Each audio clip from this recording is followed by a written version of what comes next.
We're going to start right now with Regina, who's going to say a few words. Regina? Okay, great. All right, thanks, Asi, and thank you to everyone who's here. This means so much, and I'm very grateful that you're all here. No matter how much I procrastinated and tried to put this day off, it has still arrived. We're here to remember David and to say goodbye, and I am not ready. I met David when I was 13. My hobby was magic. I was with Charles Green at the Governor's, and it was a Saturday. If you're old enough, you will remember how wonderful Saturdays at Tannins and the Governor's were. It was fantastic. It was nothing like it. Charles and I were sitting at a table, and he said to me, "Don't turn around. David Roth just walked in." And I was like, "Who's David Roth?"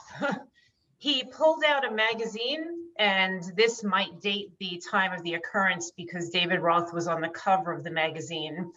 Of course, I twisted around and tried to figure out who this mystical David Roth was. And in fact, he came right over to the table. And the first thing he said to me was, "Do you have an umbrella?" And I said, "Why, yes, I have my father's umbrella." It was a rainy day. It was a big umbrella. He immediately took the umbrella and balanced it on the tip of his finger. It was amazing, especially that I was 13. This was like, I'd never seen anything like this before. This guy's balancing this umbrella, and he's pulling coins out of my head, and he's pulling coins out of his elbows. I'm sure you've all seen that. And that began a friendship and a conversation that didn't end for almost 50 years. 50 years. It continued unabated until the evening of January 14th. Our friendship was marked by three major things: talking a lot, food a lot, and magic, of course. David and I talked through all the different stages of our lives because 50 years is a long time. Nothing ever happened that wasn't thoroughly discussed. Usually, if not always, over a burger and fries or pizza and an Entenmann's at his apartment. The whole thing, no plates, just the Entenmann's. Sorry, he was my eating buddy. He was my best friend for many years, and he shared my life with me. The result of this is that everything that happens to me goes into a mental stack. This thing happened, I have to tell David. When the stack gets full, we talk. This has been the rhythm of my life forever, and now that rhythm has changed irreplaceably. It seems surreal and unbelievable to me that David is gone. He had projects going. He was working on coin effects that I know about. And he had a project with his good friend Bjorn. There's a poster behind me that hasn't even come out yet. The project was supposed to start last year, was going to be fabulous. David was very excited about it. What I'm trying to show is that he was active, he was doing things, and he was in the middle of things. His brain never stopped going. He was planning to see my new cat. If you know David, you know cats were very important to him. We were planning to go to John's. We had a lot of plans to eat different kinds of chocolate. And we were planning to see the movie Ant-Man again. David loved the name of that movie. We saw Ant-Man 100 times because he liked to say Ant-Man. I can still hear him saying it in my head, Ant-Man. He really enjoyed old movies and classic movies and Ant-Man. He called me Bean. A lot of people know that. In fact, I was the Bean. It was a title. It was short for Mung Bean. I can't explain it. It was his idea. I called him the bear. It was after this bear. I gave him this bear when I was 15 years old. He clipped it onto a lampshade, and it didn't move until January 14th when I saw it was still on the lampshade. It had been there through everything. It was even through the fire. If you're looking at it, you can see that it's burnt because it was in the fire. But this bear was there the whole time. In fact, at one point, he got a girl bear. It was supposed to be me. That didn't stick. He was the bear. I know it's time to say goodbye to my friend, my bear. And I want to say something that I used to say to him when he left on trips. It was, goodbye, Berry Bear. I will miss you and your ways. Thanks. Thank you, Regina. We're going to Lisa Roth. Hello, everyone. I'm David's sister, Lisa. I want to thank you all for being here today. It means a great deal to me. I want to start by thanking Asi for hosting this, for making the slideshow, for the hours and hours of tech support, and for pulling all of this together. I also want to thank Regina Monaco, Chip Sleeper, and Bill Kalush for your kindness to David and your kindness to me since he's died, and for your work making this memorial happen. Being David's older sister, I got to grow up and see the whole thing happen. I watched his interest in magic and his skills develop. Those of you who know him know that David could be an incredibly focused person and driven person. When he decided he wanted to be a coin man, there was no stopping him. He had the ability to focus and concentrate like no one else. Our parents had to carpet his bedroom because the neighbors got sick of hearing all the coins dropping on the floor. He called me a tainted layman, even though he never revealed any of his moves to me. But I was proud to carry the title of tainted layman. David was a modest guy. He never said to me, I'm the best coin magician in the world. He never said he was revered and respected by his colleagues and peers. I had to learn that on my own. Many years ago, I was in an antique store in San Francisco that no longer exists. And while I was chatting with the manager, a guy walked in and he asked if the manager had any skeleton keys.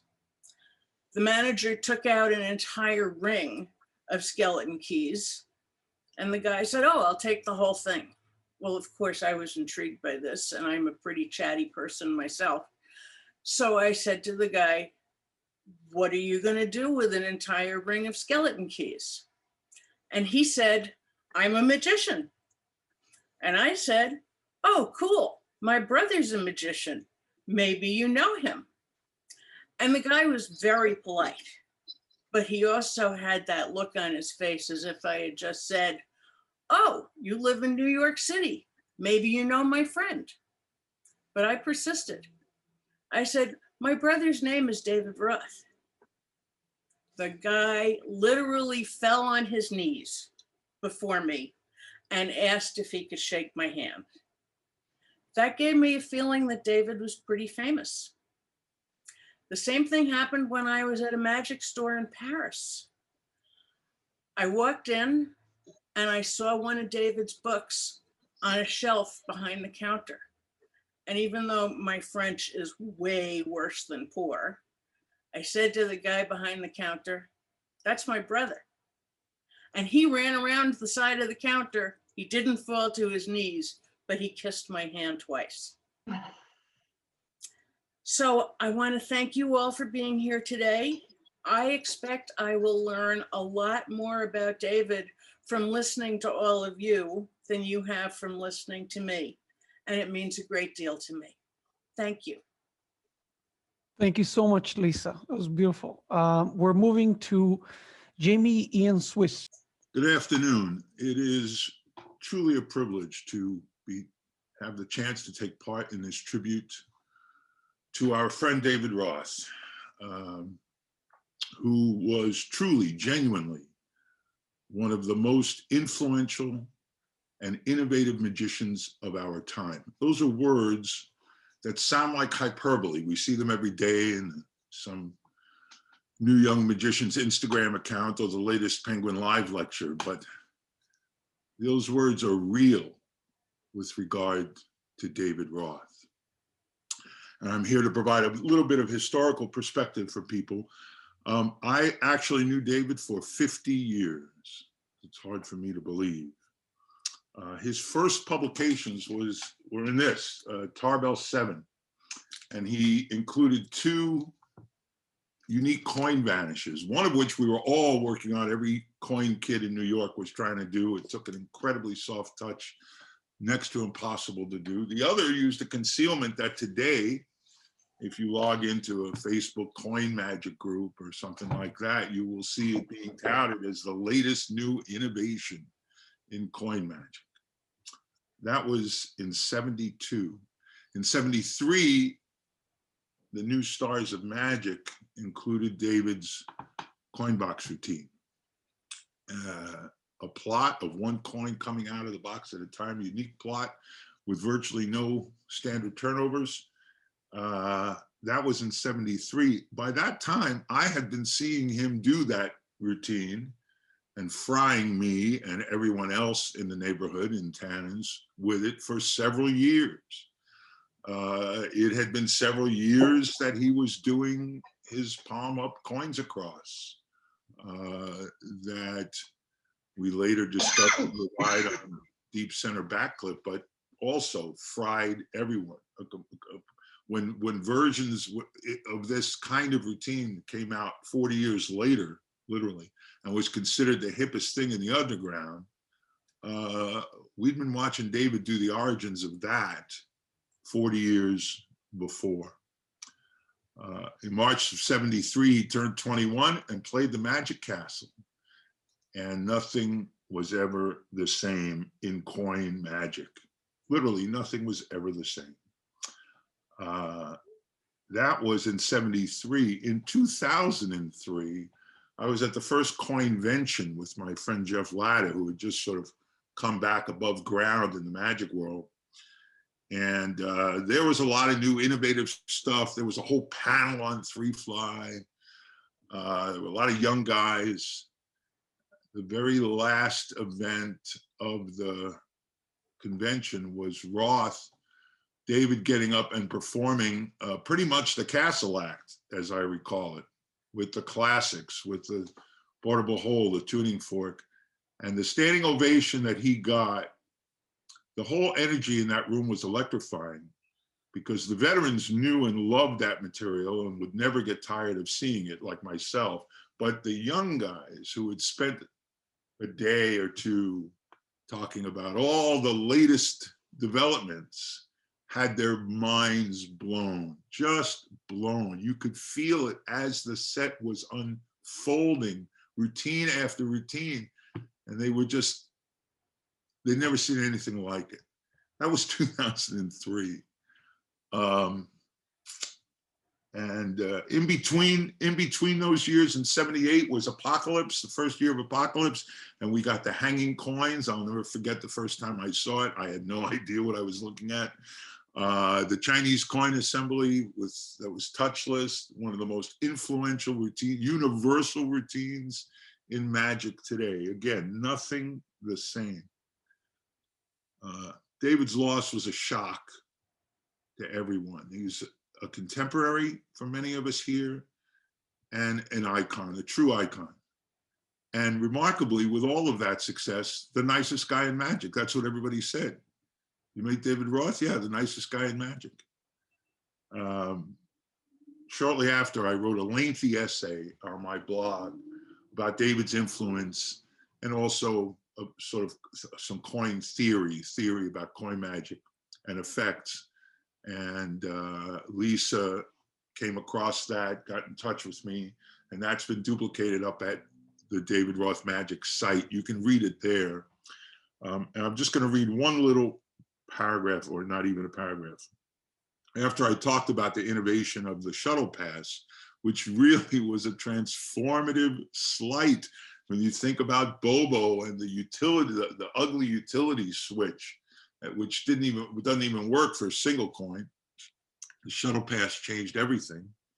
But then after the shuttle passed, and I'll quote myself, of course, there was much more to Roth's list of early innovations, many of which he created while still only in his teens. These included, but are not limited to, moves and routines with the Okido coin box that eschew reliance on secret turnovers, pioneering applications of the then obscure edge grip concealment, invention of the hanging coins routine, the use of deep center back clip and the creation of the deep back clip recovery, the creation of the flurry, adapting the iconic Slidini one coin routine to stand-up conditions, accompanied by the bare hand transformation to a 3-inch coin, the apparently touchless, coverless version of the coin assembly, the creation of the wild coin plot, countless detailed refinements to technique, such as how to subtly control one of a group of coins into classic bomb. These and countless other creations and refinements are now a standard part of coin magic fundamentals. And then, of course, there's a refinement and transformation of the Crawford Vernon retention and vision banish, which remains, despite countless variations, a steel beam in the foundation of contemporary coin magic. And just for the coin box stuff, which again, we were watching in tannins in our late teens, the introduction that Richard Kaufman wrote, last paragraph of the introduction to section 2 on coin box magic. What you will read in this section is the largest amount of material on the coin box ever published in one place, more than the original Mohammed Bey booklet.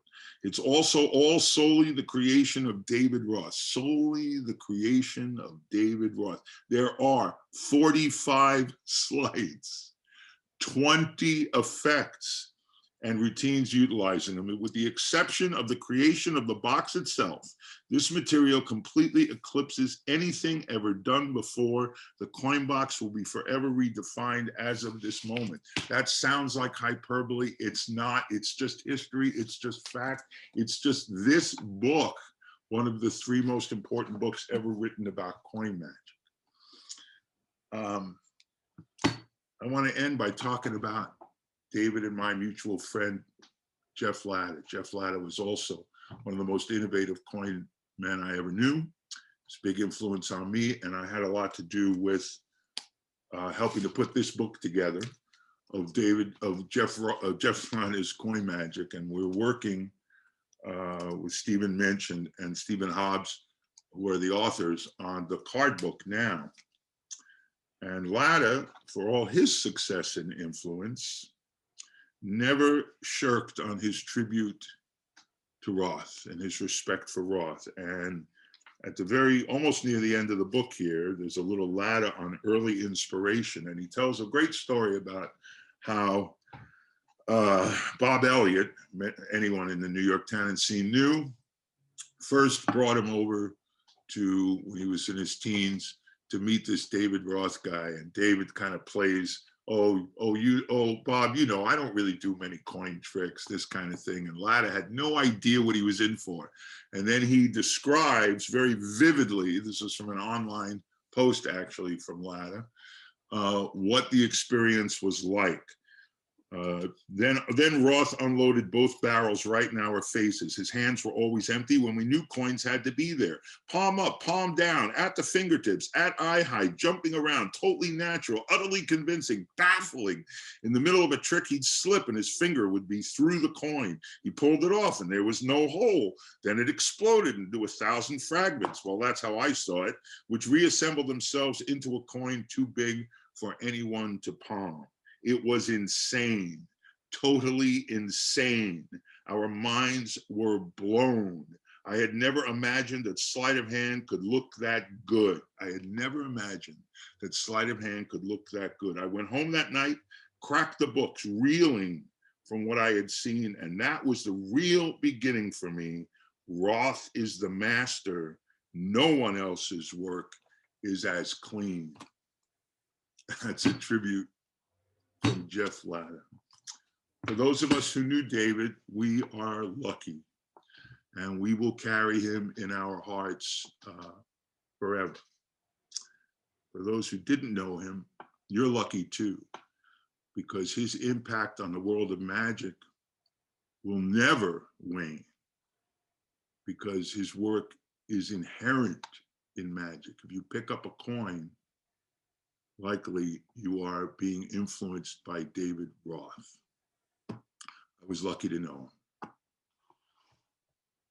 Thank you, Jamie. So when Bill, Kalush, Lisa, and Regina, we spoke about making a slideshow, Bill asked everybody who knew him to send photos, and I was sorting them. I got hundreds and hundreds of photos, and it was very, very hard to choose the photos because every one of them was worthy of showing.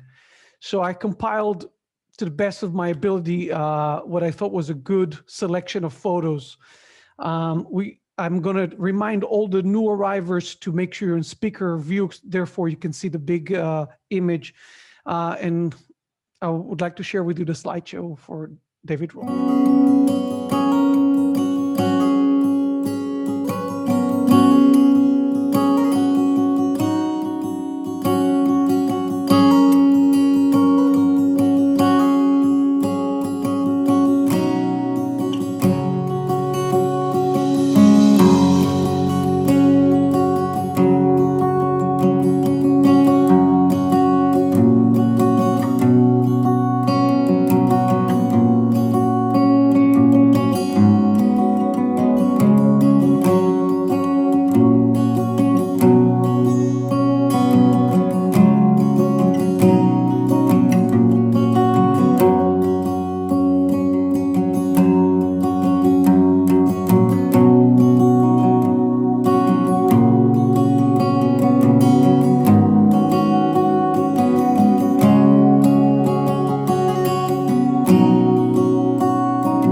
Thank you.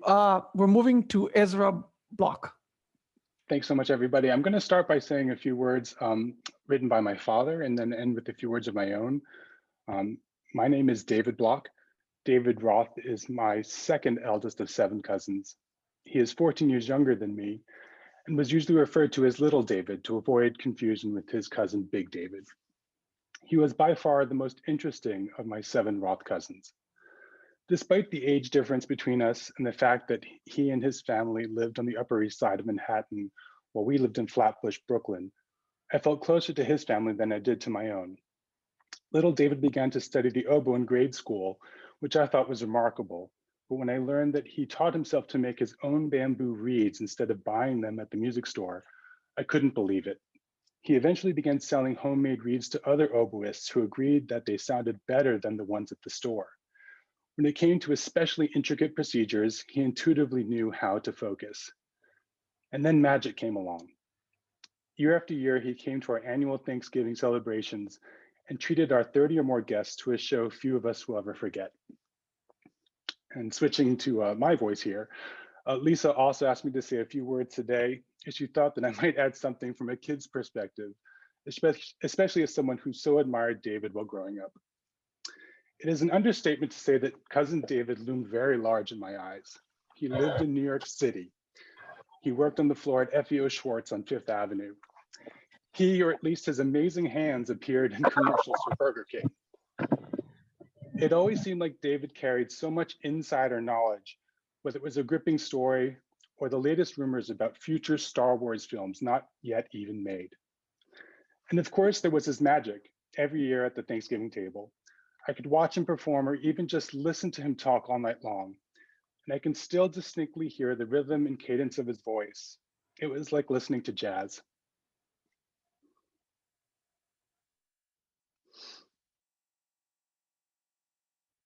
Thank you, everybody. Hello, everyone. So David was my hero as a little kid, and my first lecture I ever went to, and all the magic conventions that I wanted to go to were because he was on the list. So I was very surprised and elated when decades later I was working at Conjuring Arts and Bill Kalush hired David Roth to work in my office. So we were co-workers and I got to ask him all the magic stuff that I wanted. But the most special thing was we had a program called Hocus Pocus Project, and we'd go around to different hospitals and community centers and the Department of Juvenile Justice and teach magic. But it involved a lot of traveling around all over the city and a lot of train rides and getting lost and being stuck eating lunch somewhere. And it was amazing because I got to spend full days with David, and he was like this amazing treasure box, and you never knew what the key was going to be that would open the box and what was going to come out. Like if we decided to stop at Tannins or meet someone at a coffee place in between our travels, you'd be surprised by what would come out. Whole conversations about conspiracy theories or religious mysteries, maybe a bar bet, or he would ask you what food you would eat if you could only eat one food for the rest of your life. And it was such a special treat to get to know your hero in this way and become his friend. And I was always excited about what was going to come out of the treasure box. And he was awesome, and I sure will miss him. Thank you, guys. Thank you, Ricky. Thank you so much. We're going to put Margaret Steele. I'm going to try and keep it together here. I was doing okay till the slideshow, and that just tore me up. I want to give my condolences to everybody who knew David, especially his family. And especially to Lisa, even though we haven't met, he talked about you a lot. And so I just wanted to express my condolences. I'm kind of the newbie here because I only knew David 28 years, not 40 or 50 years. We met standing in line to register at Magic in the Mountains. I think it was in 1993. And I had just come back from touring, and I had carried his giant coin book with me all through Japan and Australia. And I went up to him, "You're David Roth," you know, and yes. And I also told him that I was an oboist. And it turned out we had studied with the same teacher, a woman named Lois Wan. And he had even considered auditioning for Juilliard. So I was his road less taken because I did go to Juilliard and I studied the oboe. And if he had gone, we would have been there at the same time, playing the same instrument with the same teacher, but we met through magic. But since I started magic later in life, music and the oboe was my supporting discipline. And I often observed how his musicianship and his music technique informed his coin work. And I could talk all day about that, but I won't. But if anybody's interested, I'd love to talk about it sometime. And it was totally conscious. I would ask him, I'd say, are you doing that because when you play in an ensemble, you know, you're listening and hearing and adjusting all the time? He said, yeah. So it was totally conscious. And we were really good friends for years. We would talk every week at least because we were both what I called fifth business, which we weren't exactly fifth business. That's a theater term for a person who's a character in a play and is pivotal to the plot, has to be there, but isn't the lead, isn't the villain, isn't the hero. And when you are fifth business, you are the one who can watch and observe. And we were both very, you know, naturally nosy. So with him, it was Ricky Jay's show to see that level of performance and artistry and high level entertainment business up close. And for me, I was working on Broadway and working in orchestras behind you know, major stars and being able to see them up close. So we would dish all the dirt on everything all the time. And it was such a privilege to get this close-up view of Ricky Jay. He made me terrified of Ricky Jay, actually, somebody who lived life completely on his own terms. When David finally, the show, the 52 Assistants was sold out. So he sat me in the lighting booth and then brought me backstage afterwards to meet Ricky. And I had actually had a dream the night before that Ricky was gonna take one look at me and say, "No soup for you." I had that dream.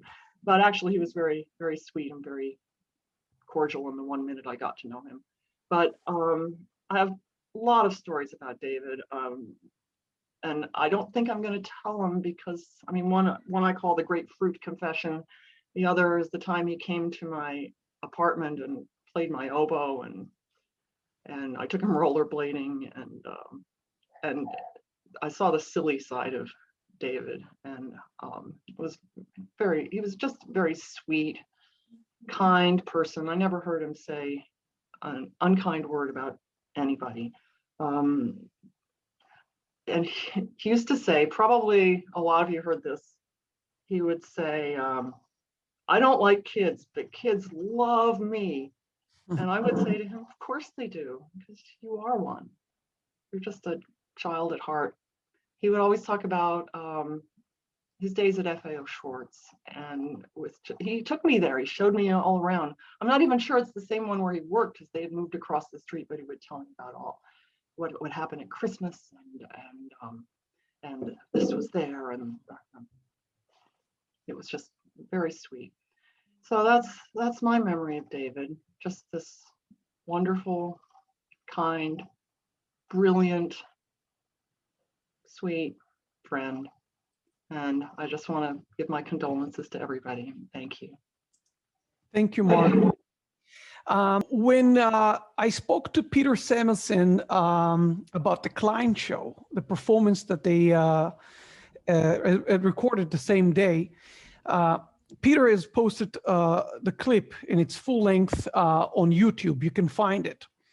But I was trying to get that clip to look as good as it can. So I spoke to Peter, and Peter talked to Gary Plants, and we got the best version possible. And then I looked for programs to upscale the footage. And with the help of Doc McKenzie, we ran it through a program and we made it to look the best it could be. And I'm going to send the full length of it to Lisa to post on the website. And I want to share throughout this memorial three short clips from the 8-minute length clip. So let's watch Roth do some magic. Of course, I know what you're thinking. You're thinking, don't tell me those coins didn't actually go through the table. No, you're right. They simply went from one hand to the other without you seeing me do that. And to prove that, I'll do it above the table. Watch the coins, watch the hands, watch one coin jump from here to there. That's one. Now, that coin used to be over there, but it jumped to here. That leaves 3 coins. Watch the coins, watch the hands. The second one goes the same way. That's 2. That's 1 across.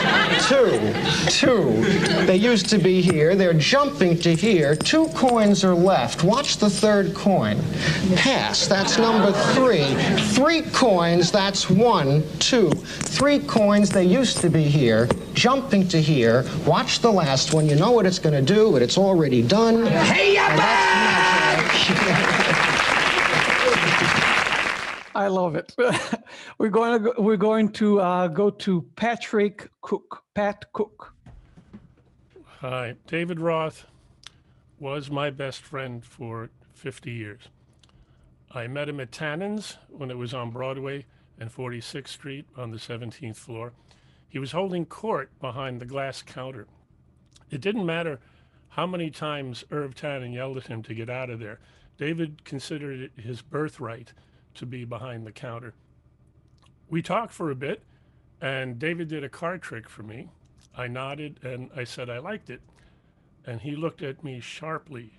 Do you know what I did? I think so, I said. He had no intention of letting it drop there. What did I do?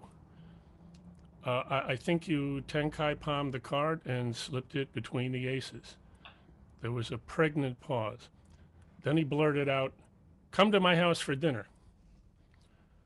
We went to his mother's apartment on 2nd Avenue. He ushered me into his room and said, "I'll show you some things I've been working on." He proceeded to show me the portable hole.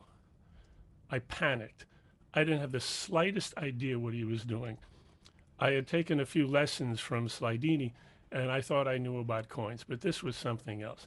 This was something beyond anything I had seen in magic. He then moved on to the Okido box and ended with his purse and glass effect. The phrase chamber music came to mind, a Mozart quartet. Magicians are always throwing around the term artist, but I suddenly realized I was in the presence of an artist. David was a teenager, but there was no doubt that he was already a fully formed artist. Fortunately, he didn't ask me what I thought he was doing. It was shortly after that we started going to the Governor cafeteria on Saturday afternoons. The Governor was on 40th Street and Broadway, and it was the Valhalla of magic in New York. At the Governor, we hung out with Ken Krenzel, Herb Zarrow, Harry Lorraine, Derek Dingle, Jeff McBride, Jim Swain, Richard Kaufman, Sam Schwartz, Saul Stone, Gene Mays, The Amazing Randy, Jeff Latta, Jeff Altman, and occasionally the 15-year-old David Copperfield. The professor would come by when he was in town. One afternoon, we met Darwin Ortiz there, and the 3 of us formed a bond that would have impressed Alexander Dumas. One afternoon at the Governor, I suggested to David and Darwin that we go up to my apartment on West End Avenue and make spaghetti. Thus began our Saturday night spaghetti dinners that continued for years. Regulars at the dinners were Derek Dingle, Wesley James, Russ Barnhart, Max Maven, Mickey McDougal, Al Cooper, and Steve Freeman when he was in town. Other magicians and gamblers would drop in from time to time. I remember a gambler once saying to us, "Here's a bottom deal I learned in prison." Almost everyone smoked, and when Derek would fry bacon to put in the spaghetti sauce, the additional smoke would waft in.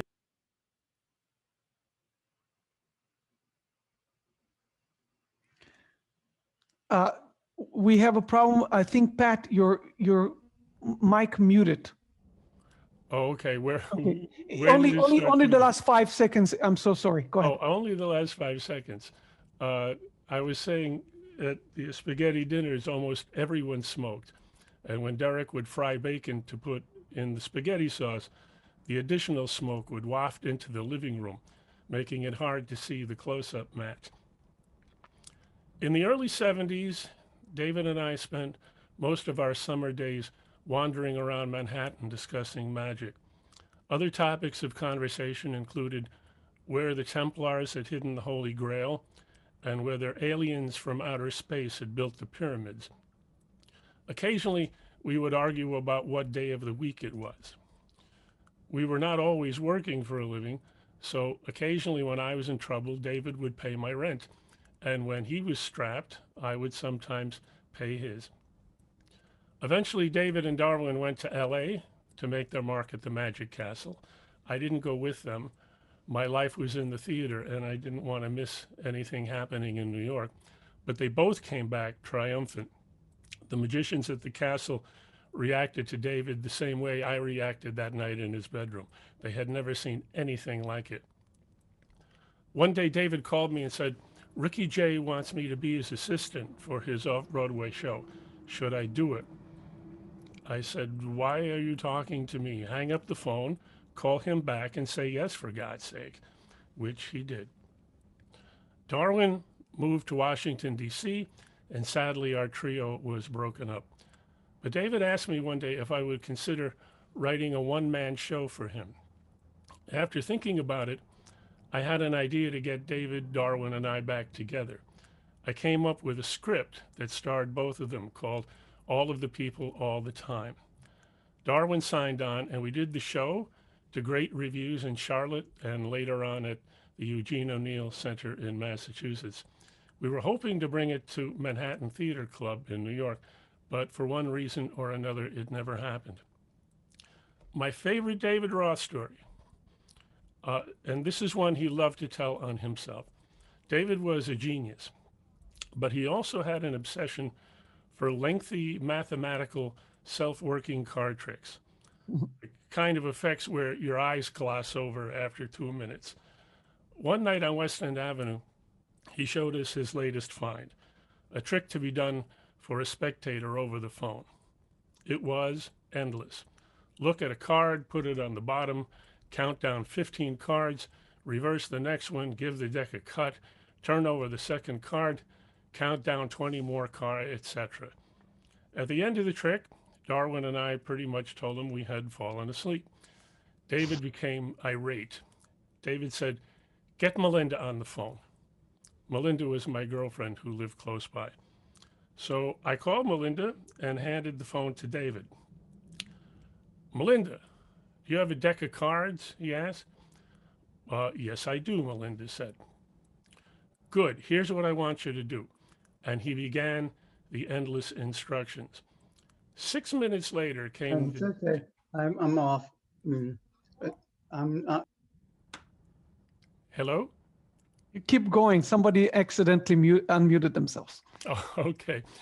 6 minutes later came the denouement. Okay, turn over the next card. Is that your card? Melinda began screaming. "Oh my God, David, that's my card. That's incredible. How did you do that?" As Melinda was screaming, David held out the phone for us to hear the reaction with a triumphant smile on his face. Darwin said, David, give me the phone. David gave him the phone. Darwin said, Melinda, did you really like that trick? Melinda said, Melinda said, Darwin, I don't even have a deck. There is something I never said out loud to David, but something I think he knew. I loved him, and I don't know what I'm going to do without him. Thank you.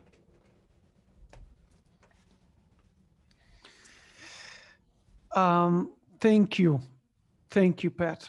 I will ask everybody just to be sure to keep their mute on, and only when I unmute somebody to speak, that'll be great.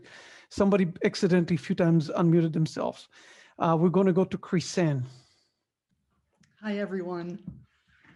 When I first started dating Ricky Jay, he was wooing me and he said to me, I know the best coin magician in the world. And he took me to FAO Schwartz to see David.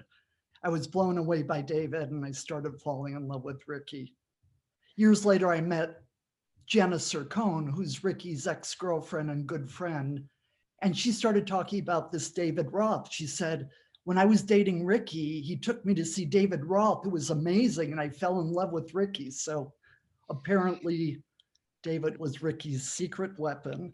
The next time I was in touch with David was when Ricky was starting to rehearse 52 Assistants. As Ricky tells it, he needed a backstage assistant. He called David to get some ideas on people, and David said, oh, I can do that. Ricky was blown away that David would even think of doing it. Anyways, it was a marriage made in heaven with an incredible creative team of David Mamet, Jules Fisher, Michael Weber, Jim Steinmeier, and then Matt Silver, Ricky's stage manager, and David. The show starts and everybody disappears except David and Matt, who are with them for the rest of the run, and ultimately 15, 20 years traveling around the world with the show and different shows. They became such a tight group. There was such camaraderie. And with due respect to Margaret, I don't think David was fifth business. Ricky could not have done the show without him. He couldn't have done it without his support, without his amazing presence backstage. He just trusted him and he loved him so much. They just had so many good times together. One of the last times I saw David was about 2 years ago, shortly after Ricky died. And I had some of Ricky's magic friends over to the house and David flew in.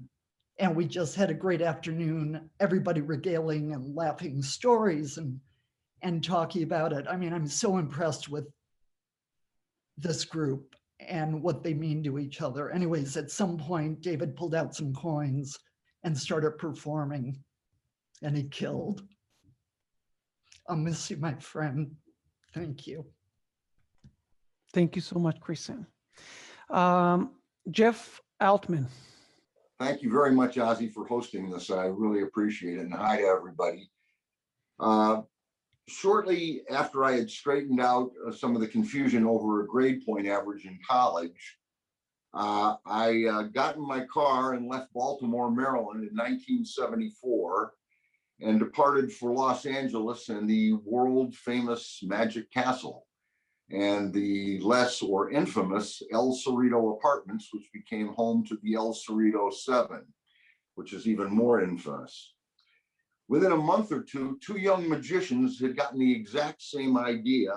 And for the next year, I spent every day and virtually every night with David Roth and Steve Freeman, sessioning, which was mainly Steve and I standing there going, Jesus, David, you fooled us again. What the hell are you doing? What the hell are you doing? And then constantly being amazed, we go up and have dinner, and the next thing we do is walk up to the Magic Castle where we spend the evening with Di Vernon and others of similar notoriety. Everyone seemed like it was just an enchanted time. There was laughter, there was fun, there was hilarity, and central to this theme was a 22-year-old wonderkind named David Roth, who astounded onlookers nightly. people would just stand there at the Magic Castle watching magic they had never seen before. Nothing like it. And when that big coin came out, well, people just said good evening, and that was that. David had many sides, one that was incredibly hip and one that was preciously naive.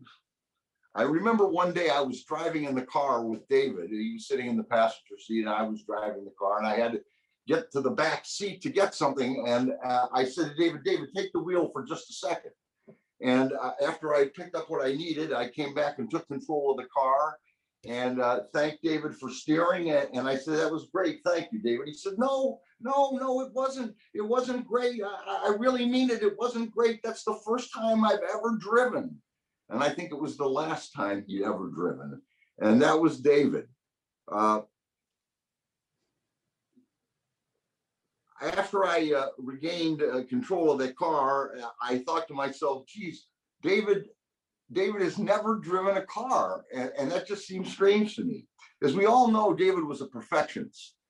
And a perfectionist even when it came to storytelling.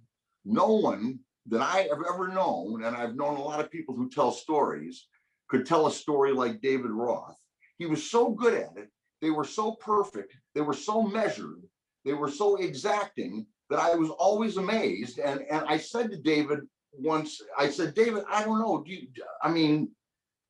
Do you practice these things? And he said, well, of course I practice these things.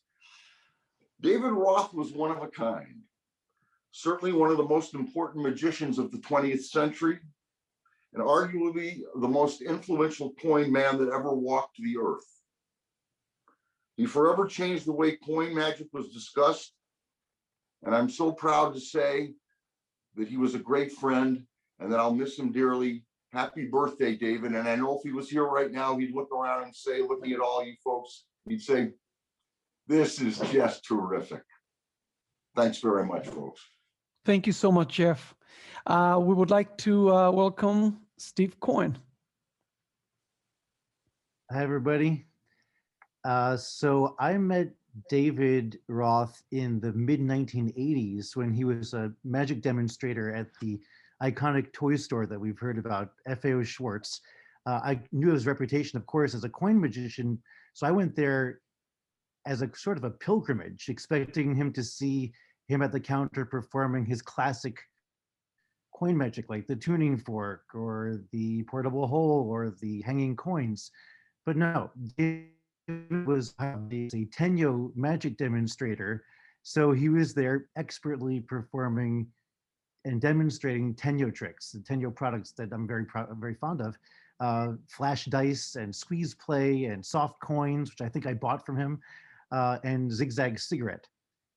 And when he found out that I was a magician, again, I was just a pipsqueak of a teenage magician, he took out a deck of cards, and making sure that there was no manager watching, he proceeded to perform some card tricks for me. And he performed a great version of Triumph using the 6-packet Darryl display, which was new to me at the time and completely floored me. But there was no coin magic to be seen that day. In 1985, my dad took me up to the Tannen's Magic Jubilee convention at the Browns Hotel in the Catskill Mountains. And in the dealer's room, he bought me this book, which I've had now for 36 years. It's the David Roth Expert Coin Magic. And my dad bought this for me as an early Hanukkah present. The convention was held around, when was it? It was in October, and Hanukkah is usually in mid-December. So I had to wait 2 months to read this book. My father, when he got home from the convention, snuck the book. He slipped it away into a cabinet someplace high in his bedroom. And I really wanted to read that book. So when my parents were out of the house, grocery shopping or mowing the lawn, I snuck into my parents' bedroom. I slid the David Roth book out the hiding spot, and I secretly learned all of his secrets from the book. And sometimes I'd be in the middle of learning a trick and making a first coin disappear, making the second coin disappear, and then I would hear the front door open. My parents were home, so I'd have to close the book, stick it back on the shelf, and stick all the coins in my pockets. And I would have to wait 2 weeks before learning how to make the third coin disappear. It was worth the wait. It was an incredible education. David and I met many, many times over the past 35 years since then, including private magic-themed dinners at the home of Ace Greenberg on Fifth Avenue. These dinners were essentially a who's who of the New York City magic scene, including people like David Blaine and Bill Kalush, a lot of people who are on this memorial today, Mayor Yedid, Eric DeCamps, and of course some departed friends like Herb Zarrow, Bob Elliott, who else was there? Michael Rubenstein, Mark Mitten, Bob Friedhofer, and Ace Greenberg's son, Ted, who I think may be here as well. David and I often sat next to each other at these dinners. There was no assigned seats, but people tended to gravitate towards the same chairs. So David and I often sat next to each other. And as a result, I was the beneficiary of some of his insider stories about Vernon and his experiences hanging out with Mike Skinner and Larry Jennings, his time in Japan, and of course, stories about Ricky Jay. David, when I first met him, was very tense. I mean, he was a tense guy, but he mellowed over the years from my experience. And as Jeff mentioned, he was an exceptional storyteller with a great rhythm to his speech and a very wry sense of humor. And we got along really well. So about 4 months ago, I called David for some assistance on a book that I'm writing. It's now done, a book about Max Malini. And the book should be out sometime later this year. But I wanted to know at the time when we spoke, if he could give me some insight to some of Max Malini's coin magic, because I know that David had spoken and spent time with Ozzie Malini when David was out on the West Coast. Ozzie Malini was Max's son. So I talked with David for about, I would say about an hour, hour and a half, going over the coin magic of Malini and some tidbits and information that'll all be included in the book. And then we finished our conversation, hung up the call, and I was just excited, like, wow, this is great. David Roth, of all people who could inform me on coin magic, I had David Roth, my hero from when I was a 15-year-old boy, helping me with my own book. Anyway, about 10, 15 minutes later, I got another call from David Roth. I look at the caller ID and it says David Roth, and it was kind of exciting. I wonder what he wanted to say. And he told me he had a few more stories that he wanted to share. And at the end of the second call, David said, I really enjoyed speaking with you today, Steve. We should do it more often. And that was our last conversation. And it really hit me hard. And I'll miss you, David. And I want to thank you for allowing me to be part of this talk today. Thank you so much, Steve. I would like to share another clip of David Roth performing some magic. I'll work with 4 coins this close. Watch. Number 1, right there. Trust me, I'll tell you what you have to watch. Nothing happens to these. This one I hang in the air, it disappears. That leaves 1, 2, 3 coins. I'll do it again. Watch number 2. 2 is even harder because you know what I'm going to do. I'm going to hang it. Of course, it doesn't always go the first time, but if it doesn't go the first time, invariably it goes the second, and that leaves 2 all by themselves. Looks like they're really disappearing. 3rd one's even harder because I'm going to hang it right next to the others. It's gone. Of course, if you're really good, you can scoop up the 3, toss them up. You can catch all 4. Well, I think he puts them up his nails. All righty. We're now going to say hi to Mike Gallo. Hey, y'all. Glad to see some of the old friends. I just want to tell a few stories about David. Well, knowing David. Oh, gosh, about the mid-70s, early mid-70s, I started doing coin magic. And I had a nice little coin repertoire going. Moved forward to the late 70s, and I meet Daryl Martinez for the first time. He's in Buffalo doing a lecture, and he wants to see the Forks Hotel. I took him to the Forks Hotel. And I doing all his coin magic for him. And he says to me, another David Roth. First thing in my mind was, who the hell is David Roth? I never heard of him.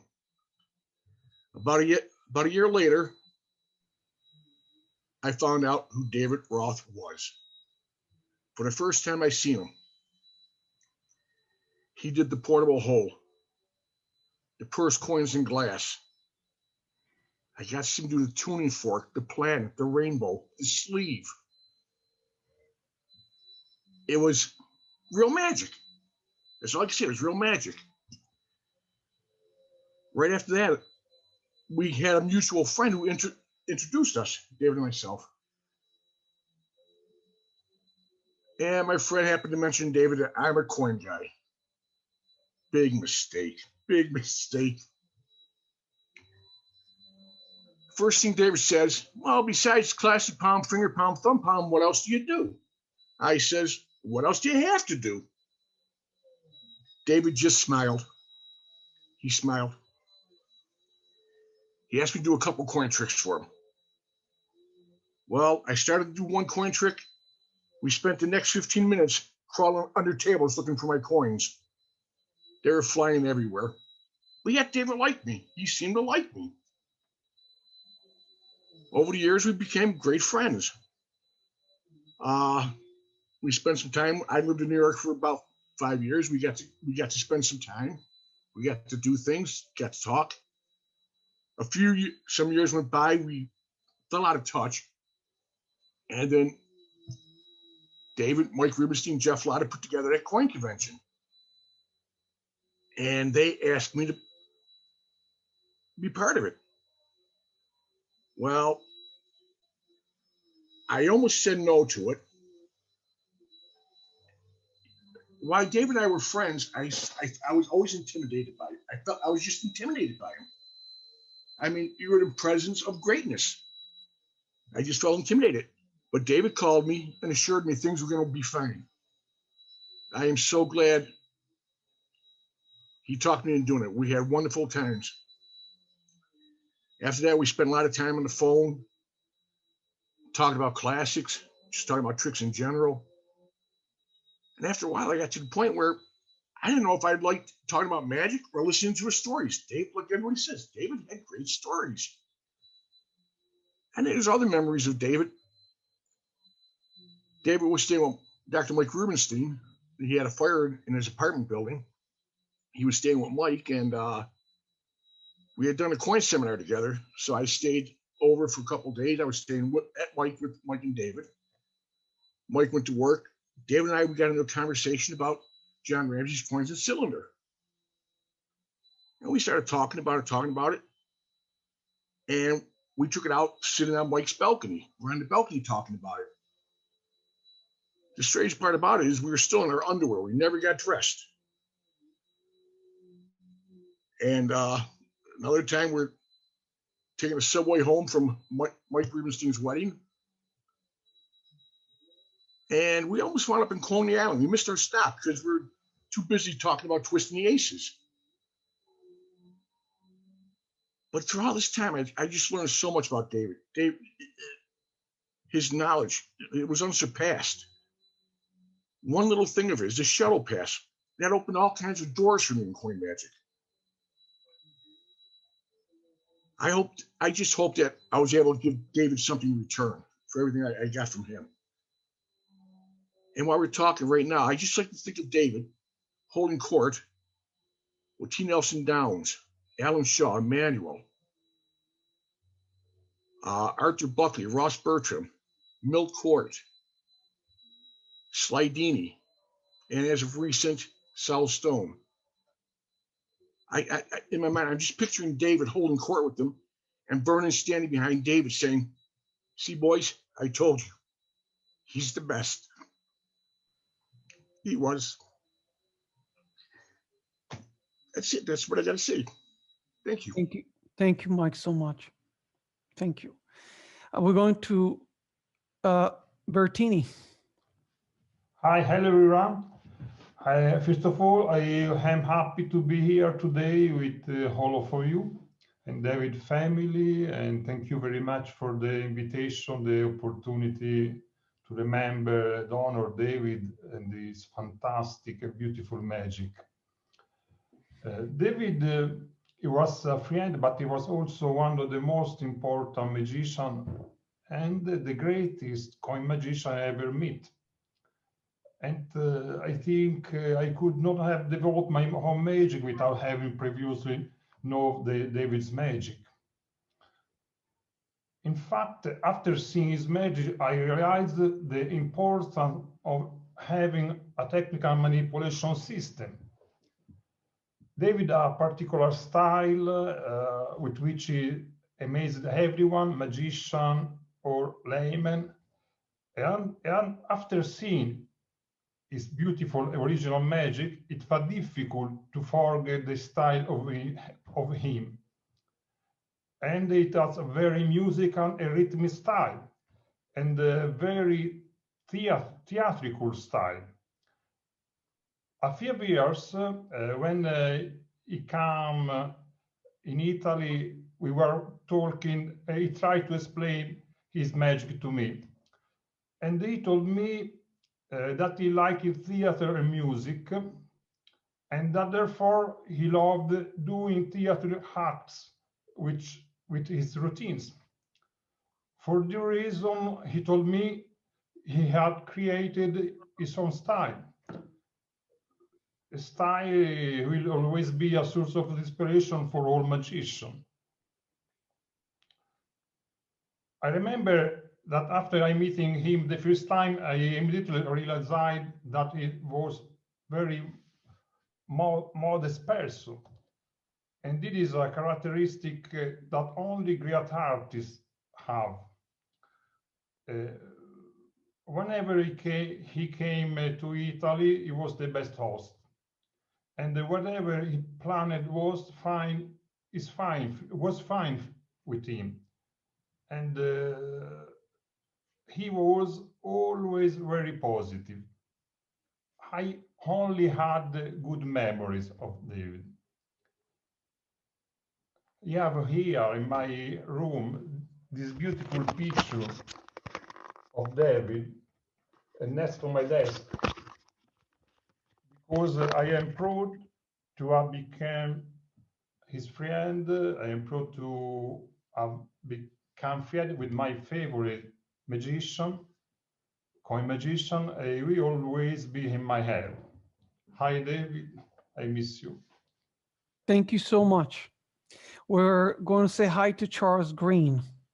Okay, great. Well, I'm going to take everyone back to 74. It's so wonderful to see everyone here, despite the reason, but it's also a celebration of David's life and those who are involved in magic. I'm so happy that I was able to introduce Regina to David and make that happen, because that's been a great relationship. But one person who influenced me and who introduced me to David was Carl Mellish. It was also Joseph Fudo and Little John, because I would go in from Hackensack, New Jersey to Tannins every Saturday that I could, and then go on to Governor's. And they told me, there's this guy, David. And at Governor's, I was able to see David, I was able to see Darwin, and those were really great influencers to my life.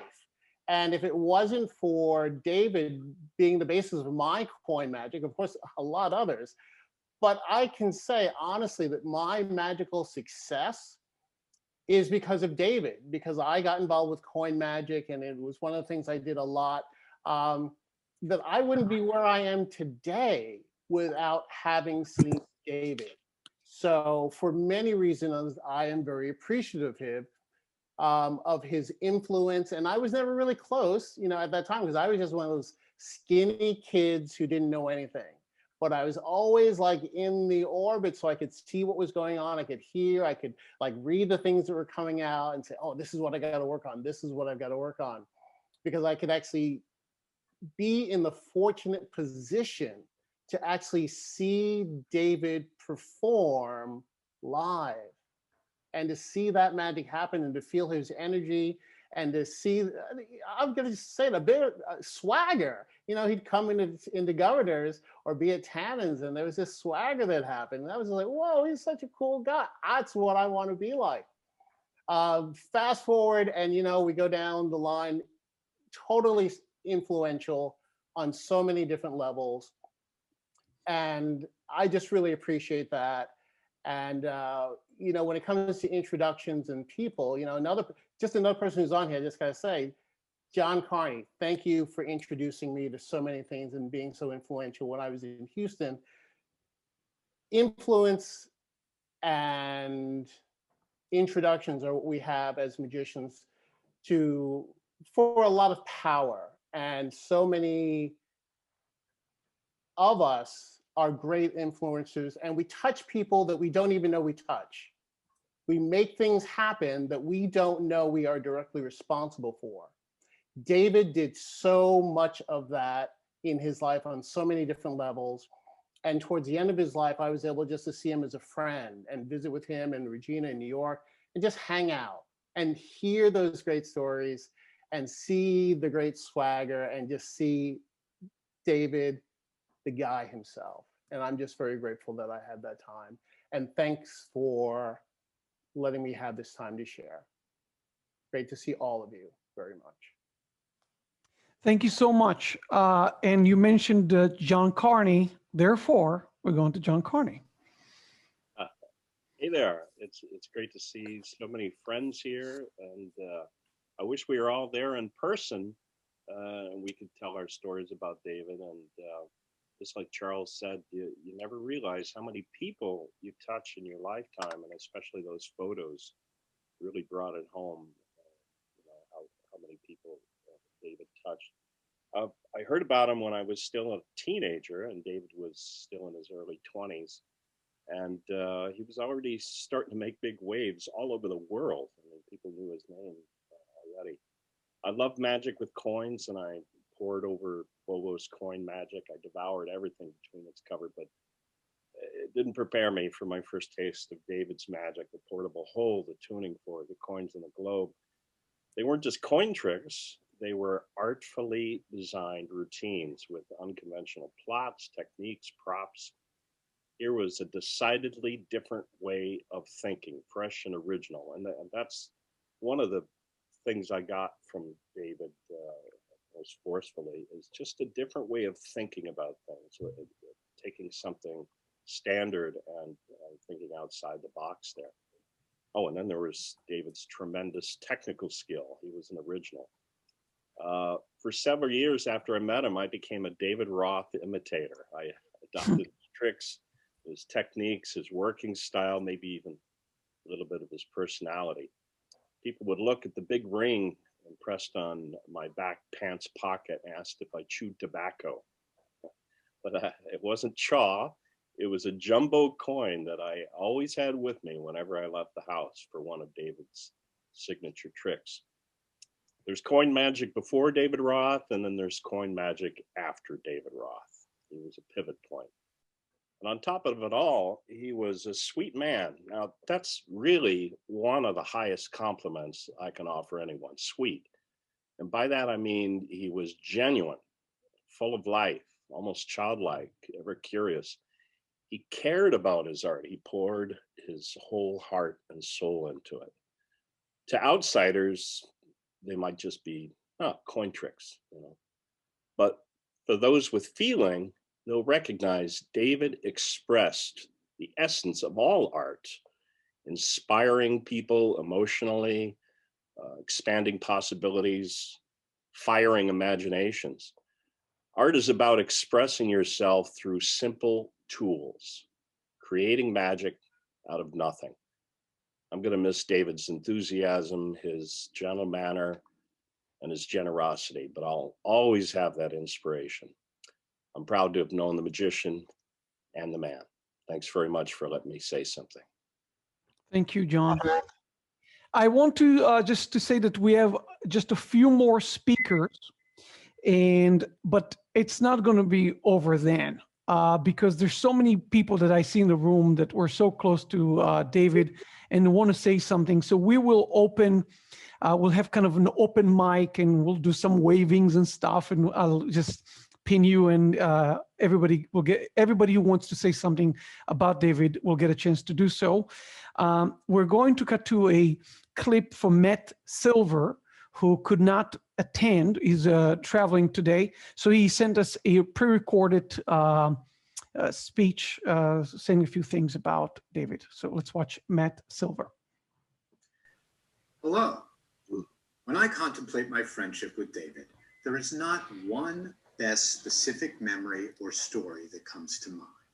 Rather, it's a tapestry of moments, fragments of memories spanning time and location, such as watching him make a Krugerrand disappear in front of an unsuspecting coin seller at a coin show in Australia, or watching his eyes light up from a mouthful of salty hot nuts from a hotel bar in St. Louis, like it was the greatest food innovation in a century, or watching him practice stacking dice while hanging out one random afternoon in his suite of rooms at the swanky Highland Gardens in LA. The powerful, mind-numbing close-up magic that David would seemingly out of nowhere hit me with became so regular that I would frequently find myself taking for granted the privilege that came with David's trust and friendship. While on the road, over everything and nothing, we shared a kaleidoscope of silliness and laughter, which went a long way towards keeping me sane in the often stressful situation that came with the job of supporting people with secrets. David would bring a welcoming gentleness and kindness to the various crews and theater staffs that we would encounter at stops around the world. As they tackled the challenges that came with our show, David would put everyone at ease with a story or anecdote. He made the crew feel so comfortable that at one stop, a young, mischievous prop gal managed to tie David's shoelaces to the leg of the chair he was sitting on. This could have gone either way, but upon the bumpy discovery of this prank, instead of anger, David responded with marvel and appreciation that she was able to accomplish such a feat. I watched him become as at home in the dusty, blue-lit backstages of the world theaters as he was under the bright lights. Why these are the images that are popping into my memory palace, I do not know, but I cherish each and every one of them. I will always look back with great fondness on the time we spent together and the trunk full of so many experiences still to be recalled. Thank you for allowing me the opportunity to share my random thoughts on this most unique human that we were all blessed to know. Thank you, Matt. We're going to have a few more speakers, and then we'll open the platform for everybody to speak. We are saying hello to William Kalush. Hello. This is hard. I really love David, and he was an amazing person. And as Matt Silver said, he was a blessing.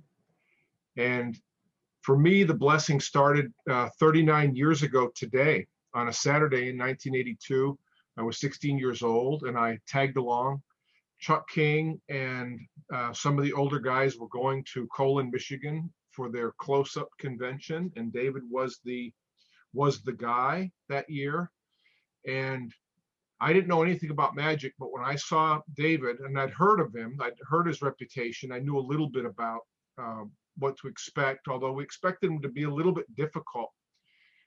We'd heard that he sometimes threw people out of his lectures or had tantrums. We didn't know quite what to expect, but he was a perfect gentleman. But beyond that, for me personally, when I saw him do the tuning fork, it sort of changed what I understood magic to be.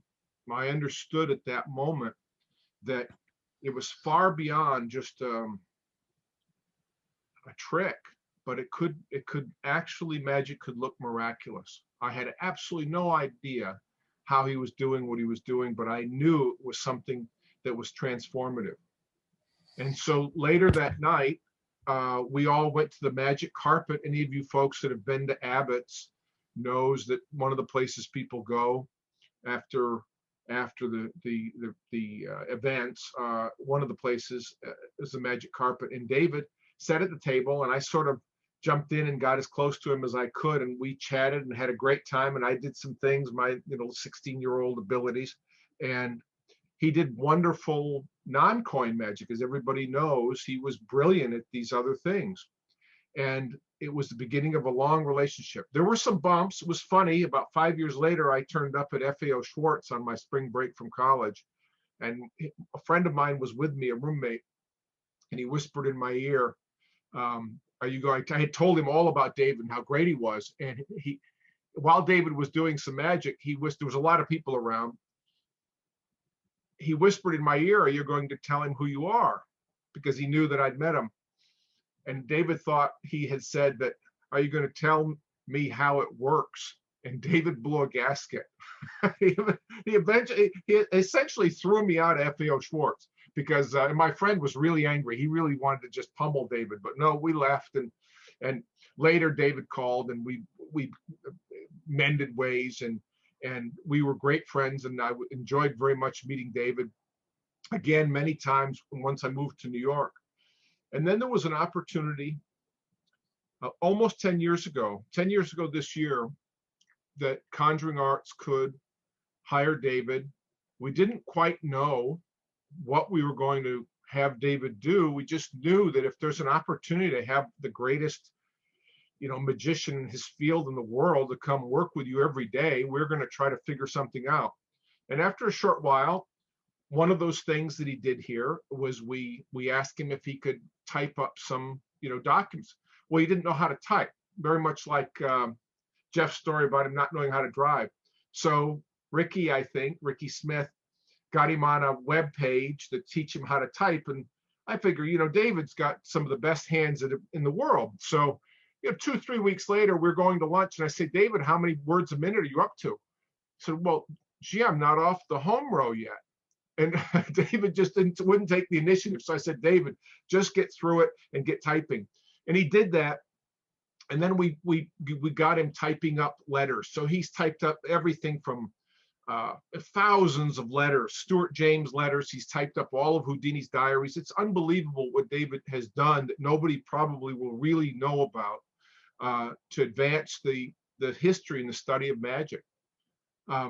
He's also, as many of you know, and it's only been touched on, but he was a brilliant teacher. He was astonishingly good at teaching. And the little program that Steve Schiffo and PG Barola and later Ricky and Noah Levine would do with David was they would go out and they would teach. Ricky mentioned that they'd go out and they teach magic in the hospitals and places like that. But they also taught in these locked up jails. These kids that had been accused, they were sort of a Rikers Island for teenagers. And these kids were accused of the most heinous crimes that any adult's accused of. But they're still kids, so they were schools, and David would go and teach them magic with Ricky. And it was a little scary, I think, because they were in tough places and they were big lockups. But he did it and he enjoyed it and he was great at it. And then later we created a little online school system, the Conjuring Arts University. And David took people, this gave the opportunity for people around the world to learn from the greatest coin master living and of all time, personal lessons. And he took people around the world that couldn't do a French drop and turned them into people who were really doing well David Roth routines. And I can't overstate what a blessing it was to work just day in and day out with David, his wonderful stories, his quirks, his just being around David. It was an amazing experience and a great blessing. And I'm going to miss David, I think, every day for the rest of my life. Thank you, Ossie and Lisa and Regina for arranging this great Zoom memorial. Thanks, Ossie. Thank you. I would like to, there's a few people who would like to speak a few words, and I'm going to say hello to Peter Dwarman. Are you ready to speak, Peter? I'm ready to speak, but if I'm able is another question.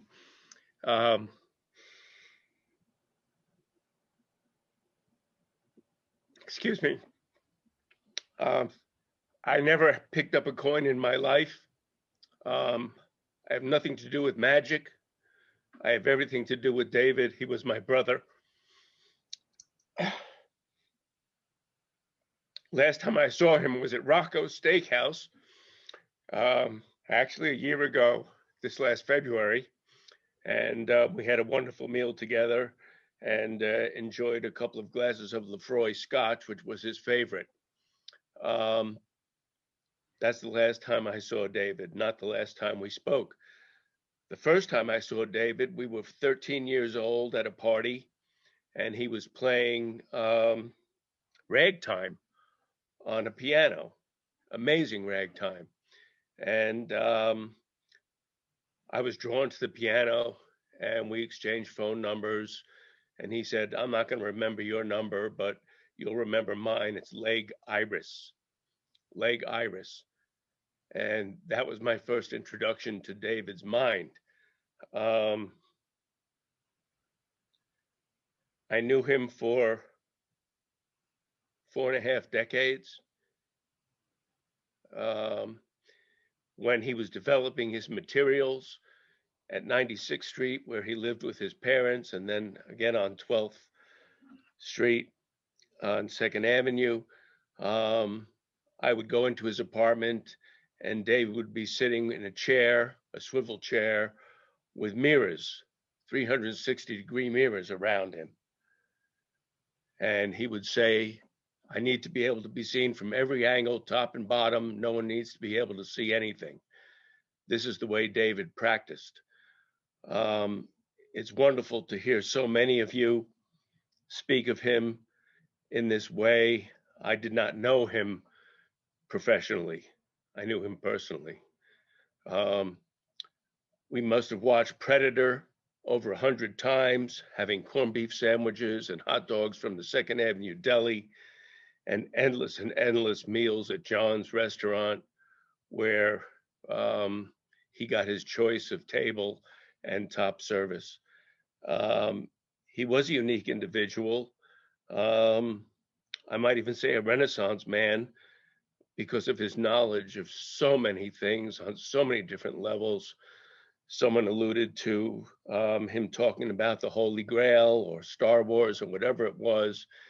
His mental acuity was fantastic. Obviously, his digital acuity was super fantastic. When he put together some of his routines, he would always say to me, Peter, you get my guinea pig, come on over, and what do you think of this? What do you think?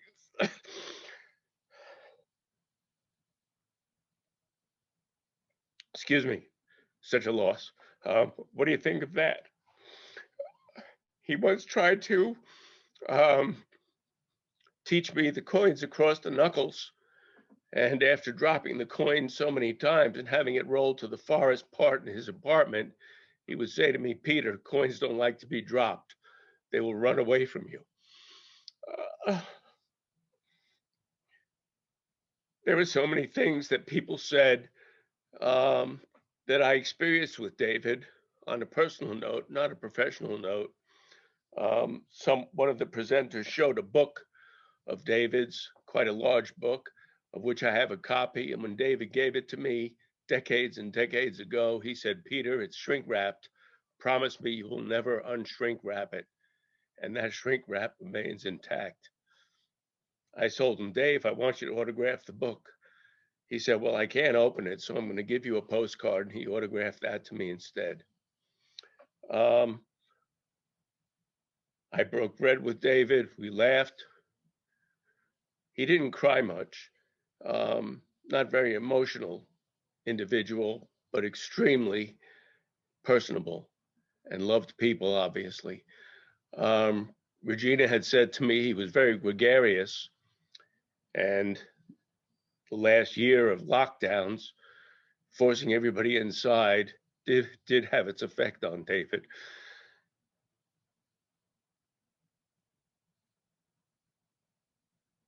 Excuse me. It's hard not to be emotional. I don't know how many of you were able to speak without losing it as I'm about to do. But at any rate, the stories I have with David, we went camping together. We did amazing things together, walking in the woods, things that probably most of you never experienced or knew that he did. And I hope that I contributed to his life, and he certainly contributed to mine. Since his passing, I spent hours and hours going over decades and moments that we shared together. I'll never forget him. It's very difficult not to be able to pick up the phone and reach out to my brother, who actually, his nickname to me was Plavin. He called me Clavin. There's nothing important about that. It's just a little piece of humanity about the man. And his cat hated me. Neppy absolutely hated me. When I went to Dave's to sleep over, he would say, "Stay away from the cat. Stay away from the cat." And I hope I'm not going too long, but we used to share a quaff or two of scotch. And when I went to his apartment, my glass was always sitting on his coffee table. And when I went back 3 months later, it was in the same damn spot. And that was David. He said, "I was waiting for you." Anyway, thanks to all of you that have supported him, loved him. He'll be missed. Thank you, Peter, so much. Thank you. We're going to, again, we have a couple more speakers scheduled, and then we're going to open it to a few more people to speak. We're saying hello to Steve Freeman. Hi, everyone. I grew up in Oklahoma, which was not a thriving magic center in 1973 when I turned 22. But I had been in magic for about 4 or 5 years, and I had been hearing about David for most of those 4 or 5 years, and his fabulous coin magic. So in December of 73, I actually got to take a trip to New York, and I went to New York, and Derek Dingle is picking me up at the station, and he says, "Come over to my office building. We'll go from there." So I get off the train, I go over to One Penn Plaza, and I see Derek and say hello, and he's got these 3 young guys with him, and it was David and Darwin and Pat Cook. And I just thought Derek said, "These are the 3 best young guys in New York City." And I said, "Well, David, I've heard of you and your wonderful coin magic." And he said, "Well, what I do is a little different. I use coins, but I also use props." And I thought, well, this will be interesting to see, because I hadn't heard anything about that. And then I had with me, I was going to stay with Derek for a week. So I had with me this huge green suitcase, and we have to take a car we have to take a subway to go get Derek's car. So I'm getting on the subway. It's 5 o'clock. I've got this huge green suitcase with me, and I'm trying not to get disconnected from Derek and Pat Cook and Darwin and David. So anyway, we make it. We go out to Cliffside Park, where Derek's home is. There's a few other people that come and join. And then we have sit around, have some drinks. And then Derek said, okay, everybody's going to do some magic. And then Derek came over to me and he says, we're all going to go first because after David, nobody will be able to follow it. And I thought it was interesting that Derek was including himself in that class. So we went around the table. Everyone did their magic.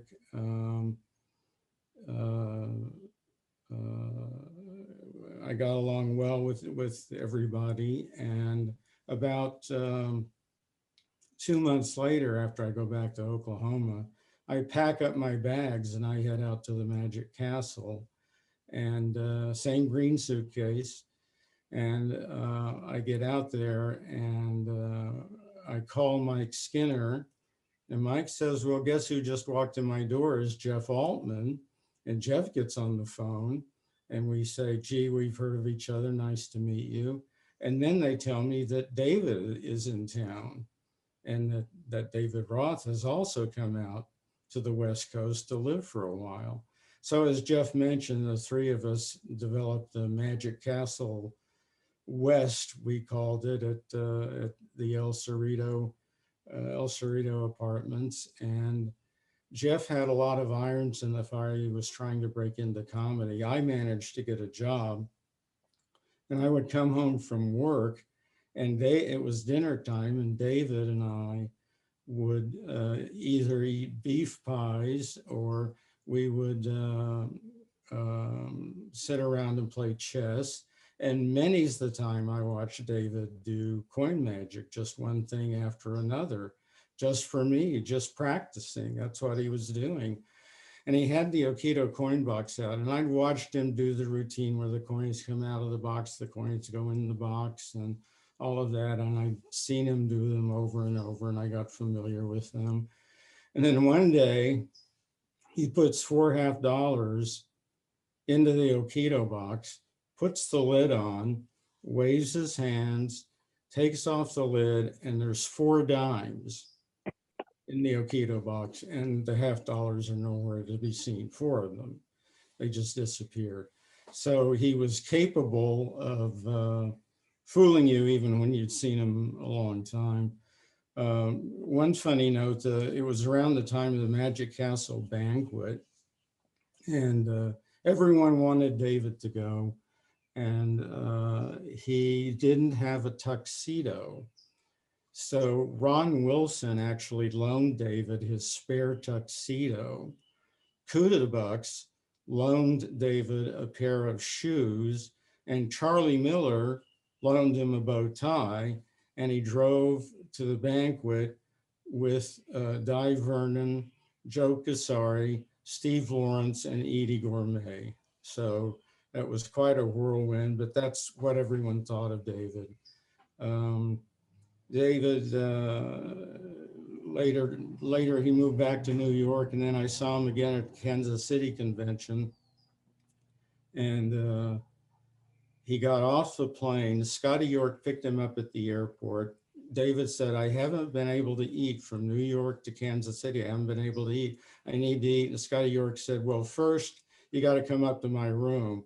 So Scotty brings him up to his room. Sitting around a table waiting to see David is Fawcett Ross, Danny Dew, Ross Bertram, and Scotty himself, and a man named Harry Schilling. But these were all of the, not all, but very, very well-versed past masters at seeing magic and knowing about magic. And David had to do this show. Poor guy, he was just hungry. But of course, he wowed them, and his reputation spread from there ever since. And I can't even put into words the phenomenon that David created. And as everyone said, it wasn't just his magic, it was him. But one funny thing did happen to him. There was a receptionist at the castle named Rachel, who had an 8-year-old daughter who was in the lobby. And she said, David, would you do some magic for my daughter? And David said, sure. So he pulled out his trusty spellbound. He says, watch, I have a silver coin. Now it becomes a copper coin. Now it becomes a silver coin. Now it's copper again. Now it's silver again. He hands it to the girl. He says, what do you think of that? And she looks at the coin and she says, can you make it blue? And David looks at me and he says, what do I have to do? And that's the end of that story. And that's the end of what I have to say. There's so much more that could be said, but I think everyone is doing a very eloquent job of saying it. Thank you very much. Thank you, Steve. I know when I was going through lots and lots of photos, I saw so many photos of Roth and Ortiz. And I see Ortiz in the house. Ortiz, care to say a few words? Or am I putting you on the spot? Can you unmute yourself? Hello. Yeah, I'd be happy to. I didn't prepare anything, but as I've listened to people talk, every time somebody says something about David, it triggers a memory for me about David. So I'll share a couple of those memories. Now, I have to say, when I think about David Roth, I don't think about his monumental achievements. I think about what a unique character he was. Just one of the oddest, most unique, most interesting people I've ever met. And I'll just share a couple of things that popped into my head as I was listening to this. And again, they're not about his achievements. They're just quirky little things. Like a couple of people have alluded to his love of conspiracy theories. And Pat Cook mentioned his talking about space aliens building the pyramids. But he didn't tell the whole story. We're at Pat Cook's house at one of these Saturday night sessions. And Wesley James is there, and David Roth and Pat and myself, and maybe others. And David launches into how the space aliens created the pyramids because it couldn't be any other explanation because there's no technology that they had back then doing this, that could do this. And Wesley James says, David, don't you realize, and he's serious, this is completely serious, he means it. Don't you realize that the pyramids were built by yogis using mind power to lift these blocks of these huge sand blocks to put them in position, to levitate them to build the pyramids? I remember Pat Cook looking at me and saying, this is what we have come to. Wesley and David arguing about whether it's space aliens or mind power yogis who built the pyramids. And many people have talked about phone calls with David. And the phone calls that I had with David, which were many, touched on something that nobody has quite hit on, which is the boundless enthusiasm that David had for anything, whatever happened to him. It was the greatest thing in the world. They had a piece of cherry pie. It was the greatest piece of cherry pie in the world. He had to tell people about it for the next 3 weeks. So if I got a phone call from him, first of all, I get the latest magic gossip. Now I don't know where I'm going to get magic gossip from now that David's gone, because he loved to gossip. But then he would start in on his enthusiasm of the day, which could be like a documentary that he saw last night. But it's the greatest documentary. You've got to hear all about it. A movie that he saw 2 nights ago. He's got to tell you everything about this movie. It would take him 2 hours to summarize a 90-minute movie. I don't know how that's even humanly possible, but David could do it. And I'll just pass on 2 other kind of random things that occurred to me as I was listening. Pat mentioned the 2-man show that he wrote for David and I that we did in Charlotte, North Carolina. When I think about David and I in that show, what I think about first is not the show, but going out to dinner afterwards, late dinner after each performance. And actually, he did this all the time, but I particularly remember him doing this in Charlotte because I eat dinner with him every night. And it's this. He would open the menu and he would say, well, I could have steak, but I had steak for lunch. This chicken sounds good, but that sounds like too much food. I don't think I can have chicken. Eggs, maybe. No, I'm not in the mood for eggs. Spaghetti, yes, spaghetti. No, I don't think so. Lasagna, that's what I'll have. And I would say to him, David, you do realize you can do all of this in your mind, silently. You don't have to share this crap with me. But he would go, no. It helps me to decide what I'm going to have if I verbalize. So I had to listen to this crap every night. 19 many decisions that he made before he finally decided on one. And anyway, I'll just finish by telling you how David and I met, since several people have talked about how they met David. When I was in my early 20s, I used to go to Tannen's. And I would go there Thursday when it happened, Thursday evenings. No other magicians went there Thursday evenings. So I never met any magicians up there. I would buy a magic book, take it home, study it. When I finished it, I'd go back another Tannen's Thursday evening and buy another magic book. With no contact with other magicians, which, by the way, I still believe is the best way to learn magic. But anyway, one day Irv Tannen says to me, you should come here Saturday and after we close, we go to the Governor Cafeteria and hang out with the magicians. And I say, I don't know any of them. He says, no, it doesn't matter. Just go there, they'll welcome you. So I do that one Saturday. I walk into the Governor Cafeteria and there's this table that is surrounded by people sitting and standing. This is like an 8-top table. People packed with people sitting around it, standing around it, watching someone. And I can't see who it is. And I finally push my way forward enough to see that. I don't know what I expected, but the last thing I expected was a 19-year-old kid doing coin tricks. He's holding, this is something that can't be stressed enough. David became a superstar at a very young age. And before he was a national magic superstar, he was a New York magic superstar. So he's holding court. This 19-year-old kid is holding court. That's what everybody, I expected like Al Capone would be sitting there smoking a cigar. It's this 19-year-old kid doing coin tricks. And I'm watching him do these coin tricks. And now, I have never seen anything like this in my life, as other people have said. Of course, I also knew absolutely nothing about coin magic. Not that he wouldn't have blown me away anyway, but as it happens, I knew nothing about coin magic. And to give you an example of how little I knew about coin magic, at one point, he's doing coins through the table, coins across, coin box work. And at one point, he looks down at his lap and he says, it's starting to get pretty crowded down there. And everybody laughs. Of course, I didn't know the joke because I didn't know anything about laughing.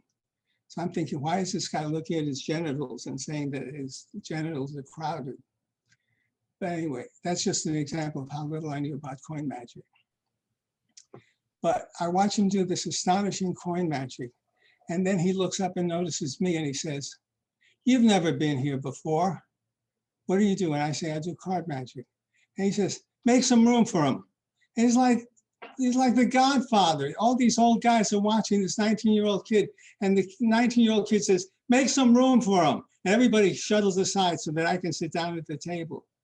Like, what the hell is this going on here? The Pope of the Governor Cafeteria has just invited me to sit down. And he says, do some stuff for us. And so I borrowed a deck of cards and I did some gambling moves. And anyway, after that group broke up, David and I kept trading magic. And now I felt comfortable to go down to the cafeteria again. And like 2 weeks later, I go down and David says, you got to meet this guy I met up at Tannen's. And it's Pat Cook. And that started David, Roth, Pat Cook, and myself started the endless magic session, the endless pizza dinner magic session, which lasted till I moved out of New York. So that's just some random weird shit that I thought I would share with people. Thank you so much, Darwin. I'm sorry to put you on the spot, but thank you for speaking. Thank you. Oh, my pleasure. We're saying hi to Michael Rubinstein. Hi, everybody. It's so good putting faces to the people that David's talked about for so long. And I've known David basically since I was in college. And I guess my story starts out similar to maybe so many other people who did coin magic. When I was 15, I bought the Bobo book, read it cover to cover, started to do my own coin magic. When I was 17, I came into New York City and walked into Tannen's on a break from college and showed some of my material to Bob Elliott, and I screwed it all up. And Bob said, listen, why don't you come here on Saturday? There's a kid that usually performs in the corner. His name is David Roth. You got to take a look at him. So I swallowed my pride, came in on Saturday and watched David, and I just saw techniques that I had never seen before. It just really opened my eyes. It was like, here's Bobo and here's David. And I knew I had to follow this guy and see more about him. So on another college break, I came in and I saw him at the governor's cafeteria. And I saw him do a coins across, which I think Jamie alluded to earlier, where he did a deep backflip to take 2 coins, to steal 2 coins and get 2 ahead. And it was like nothing I had ever seen. And I just realized that I just had to change my technique to be more like what David was doing, how clean and how incredibly, how smart and how skilled this person was. Move ahead to 1981, the New York Magic Symposium was the first time I really got to see David lecture and perform, and he did his castle act. And I don't know how many of you can remember how you felt seeing that act for the first time. The portable hole, the tuning fork, the person glass. But what really got me was watching the sleeve. That piece was just so like out there. I never knew that magic could be like that. And I said to myself, I have to learn to think out of the box like David. So I lived in Italy at the time and went back to school where I was studying veterinary medicine and just worked on all sorts of different routines. Move ahead now to mid-'80s, 1985, and we're meeting at Rubens now on Saturdays, and I got to see David sitting at a table with Jeff Latta and Richard Kaufman, and I worked up some nerve, and I went up to them and said hi, and I started to do some tricks, and David said, why don't you come to my house for a session? So I had never actually been to a session before, but I went there, and David always reminded me that I went there with a box of Brugala, because that's what a Jewish boy would do going to a session. And the way the day worked was I would perform and he would watch. And I guess I passed the test because we became friends for life. And that was something about David. Once you got into his inner circle, you felt so special. He kept you there. You were in his circle forever. And when I was out of magic for a while, my work as a veterinarian I got too busy. I was raising a family and I just couldn't do everything. But it was David who kept calling me just to talk about what was going on in the magic world, how I was doing, what he was up to. And we'd meet up at the Alan Greenberg magic dinners that I think Steve Cohn talked about. It was funny because Steve was on one side and I was on the other. So we had some really nice conversations and he just kept me involved in magic. One time he called me up and he invited me to go with Darwin to see a play that Paul Gertner was performing upstate New York. And I was honored to go. I knew that I was asked because I had the car, but it was just such an honor to be with those guys and to listen to them talk. They were preparing for their show that Pat wrote, and it was really nice to hear their take and listen to them talk magic. And it just really kept me in the business, so to speak. I finally got back into magic right about 2000. And after the Coinvention in 2003, which was hosted by Danny Archer, Curtis Cam, and Reed McClintock, I think Curtis is here today. So hi, Curtis. We talked about how it was so much fun doing that Coinvention that maybe we could do something like that in New York. So Jeff Latta, David, and myself held the first New York Coin Magic seminar in a Manhattan hotel. We had Mike Gallo as the special guest. And I think that the seminar went over 12 hours. We only had 8 guests, but it was just amazing. And we decided to keep doing this. So we made Mike a part of the group. We did the seminar in Vegas, and then we did it at Mark DeSouza's Magic Theater in Pennsylvania. And the one thing about David that a lot of people don't know is he loved to teach. And I just remember he would always say, you know, I don't care how you do it, I just don't want you to get caught. And he really gave a lot of people personal attention with the workout sessions that we had. But he was just a wonderful teacher, and it was just wonderful listening to his thoughts and his ideas. Move ahead to the fire he had in his apartment. He had nowhere to go, so he stayed with me for 3 months while his apartment was getting repaired. And I remember one day I got ready for work and I'm about to leave, and I noticed that David was sitting on the couch with my 2 cats sitting in his lap. Now, they never sat in my lap, but they sat in David's lap. And David says, you know, Mike, Kalush said I could stay with him at the Conjuring Arts Center, but I'm going to stay with you because I really love your cats. And David loved cats. He loved them so much. Before Neppy, he had 2 cats, Malini and Houdini, who we affectionately called Harry and Max. And he would tell me, you know, Max would just lie down on his side and I would do my magic on him like a close-up ad. But Harry would never sit for it. He just had too much personal dignity. And I never forgot that story. But we did the seminars, and we just had so much fun doing the seminars that we decided to do some magic tours together. So we lectured through Europe, England, Japan, Malaysia, the Philippines, and we just had a great time. We had different styles of magic, but we love to teach our shared love of coin magic. And watching David during those lectures was like watching a favorite movie over and over. I think Yogi Berra said you can learn a lot by watching, and I just would watch David do his performances every lecture and his explanations, and they were so clear. I learned so much about motivation for moves, coinciding with the patter, and how to make things as clean as you could. And I learned so much just from being with David. And after each lecture tour, people who know David know that he had just such an incredible memory. And we would talk about the tour, and he wanted to go over every single day. What did we do? What did we eat? The hotel that we stayed at. You know, what did we do after the lectures each day? And it was because I think he was just trying to get it clear in his memory so he'd have that memory forever. Once after dinner, and I think we were in Marseille, we just spent the evening doing magic with some of the attendees, and David just did a bunch of card magic. A lot of people don't really realize this, but David was a fantastic card magician. He didn't really do the coin magic after the lectures, but the card magic he loved to do, and he had the best teachers. He had Pat and Darwin and Marlowe and Larry Jennings. He just had the best teachers. He used to tell me about their cats too. He would say, you know, Larry Jennings had 2 cats, in jog and out jog. Mike Skinner had Stanley Collins. Alex Elmsley had 5 cats, but you could only see 4 at any given time. The card guys understand what that means. But we just had such a great time doing those. And then as time went on, you know, we just talk on the phone all the time, just about life. We just talked about what we were up to. And then I got sick in 2018 and couldn't really see anybody. And David kept calling just to find out how I was doing. And then I kept up with him. And at some point I realized, you know, David was like, on the Big Bang Theory, David was Sheldon. He was an absolute genius. He did depend on his friends. And I felt that sometimes I was like a Leonard, but I knew that he had a lot of Leonards. Pat Cook was Leonard. Regina was Leonard.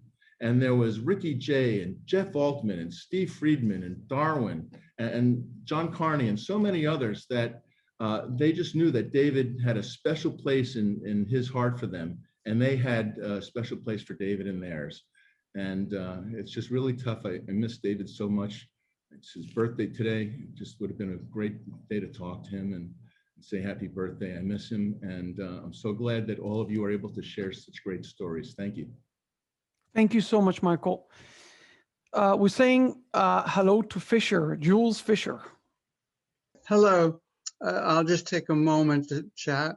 The idea that, can you hear me? Yes. Okay.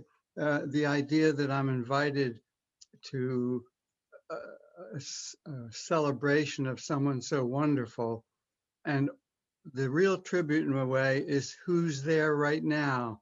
Look at the number of people, the quantity and the quality in the magic world that are attending this. So I'm thrilled that you invited me or allowed me to take part. I also, in listening to everyone else, I hear all the contributions that David made in technique and the evolution of moves that were all discussed by Bobo and people in the past. David made a contribution in bringing a story to why these coins moved. It wasn't just that it disappeared, it was drama. And I think that's one of his real contributions. I knew him for about 50 years because I first lived on 10th Street. He was on 11th. And he was just a terrific guy. And I'm very pleased to have known him and nice to see all of you. Thank you. Thank you, Jules. We are about to have our last speaker, but he's not going to be the last speaker because then we will open it to everybody who wants to speak. Before I do pass it to Mariette, I do want to say that, you know, everybody mentioned the jumbo coin, so I'm going to show it to you. It's a minute. So David Roth doing the jumbo coin.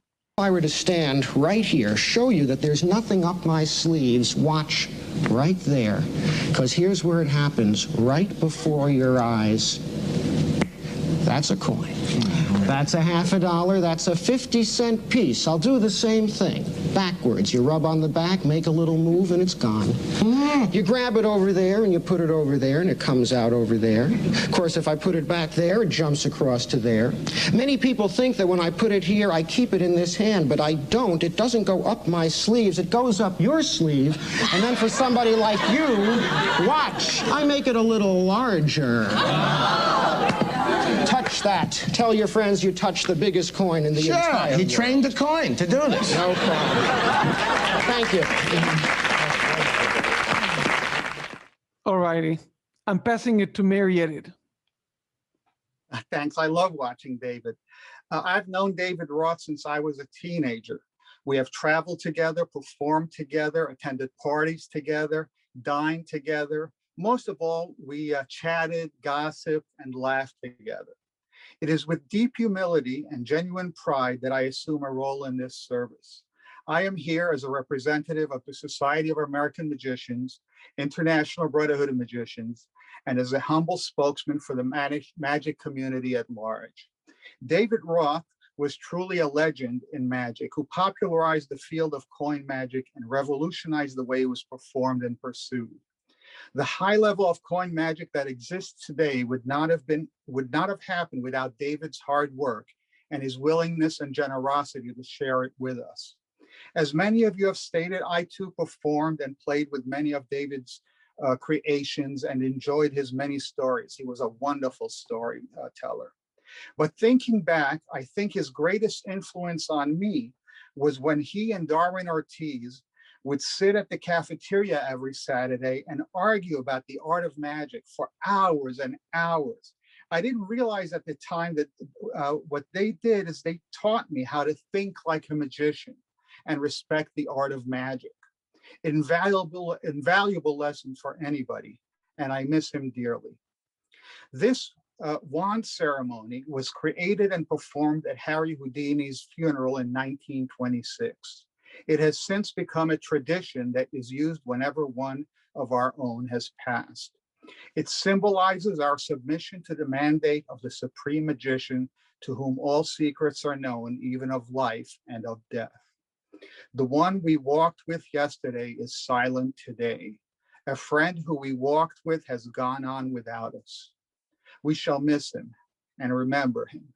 And no greater tribute can be paid to anyone than this. David Roth will continue to live in the hearts and esteem of his friends, his family, and his fans. David Roth, when you were initiated into our community, you were presented with a magic wand, an ancient symbol of mystery, which you use to bring laughter, joy, and amazement to countless people around the world. It symbolized the magic power that you use with your knowledge of magic secrets and skills. Now its power is gone. It's nothing more than a mere stick, devoid of all meaning and authority. It's useless without your hand to wield it.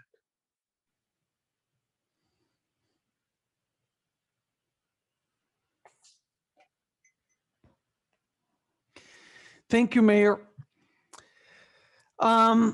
We are officially done with all the speakers scheduled, but I know there's people who want to speak, and we will have sort of an open mic. For anyone who wants to speak, just there's a chat room where you can say, hey, I would like to say a few words. I will ask you to keep it a little bit short. As you can see, I mean, it could get long and long and long, but I want to thank Regina and Lisa and Kalush and everybody who helped to put this together, and for everybody who spoke. It means a lot, and I'm privileged to take part in this, really am. If anybody wants to say a word, there's either this or you write a word, and I will pin you to the conversation. So if anybody,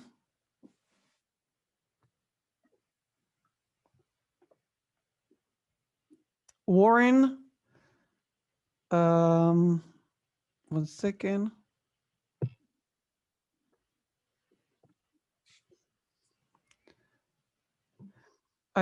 So here's the deal. Warren, can you wave a little bit?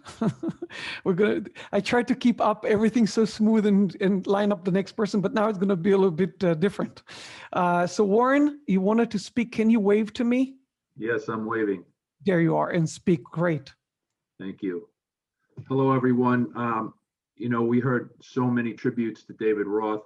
I only met him a few times, spoke to him on the phone once or twice, but I have to tell you that as a common magician, not somebody that's ever made a living doing so, I will never forget the first time that I saw a 16-year-old Darren Romeo perform Coins Across the Chinese Assembly and the Hanging Coins right in front of my eyes at a magic shop on Long Island so many years ago. And I even of course, Darren's a skilled performer, but even in someone's hands that wasn't David himself, I could not believe what I was seeing. It's one of those few times that we all strive to be able to create where, as a spectator, I thought I was witnessing real magic. I noticed that Mayer had the Stars of Magic tape, VHS tape, on his close-up pad. I devoured that. I learned those routines. I bought expert coin magic that day from Darren, and I learned copper silver transposition, which again was real magic, and the person, the glass, real magic. There's so much material that he created, and there's still so much of it that I have yet to work my way through and get performance ready. Certainly the portable hole, the sleeve. I went so far as to cut a sleeve off one of my old suits and had it tailored, but I never got to work on it. Later on, I bought the coin box set that he was selling with the new, the David Roth coin box set and the new box that he included, and have those, those notes as well. But I just feel that, certainly my condolences to everyone who knew him. In my 30 plus years of doing magic semi-seriously as an adult, we've all seen a lot of the greats pass on, and this one, I would say, impacted me more than than so many others, and that's not to diminish the others by any stretch. But there was something about the impact that David's creations had on me as a young adult magician, trying to, work wonders. And clearly the difference there was coin magic prior to David, and then there was coin magic after David. That's the impact that he had on me as well. Studying the Bobo, studying Slidini and the coin classics and coins through the table and the revolve vanish and all of that. And then there was, the edge grip and the shuttle pass and all of that. So I thank you all for giving me a few minutes to share this, and hopefully it means something to someone out there who knows. But here's another testimony of somebody who was impacted in that way. So I thank you. Thank you. We're saying hello to Ivor, or I hope I'm pronouncing your name right. We do not hear you, Ivor.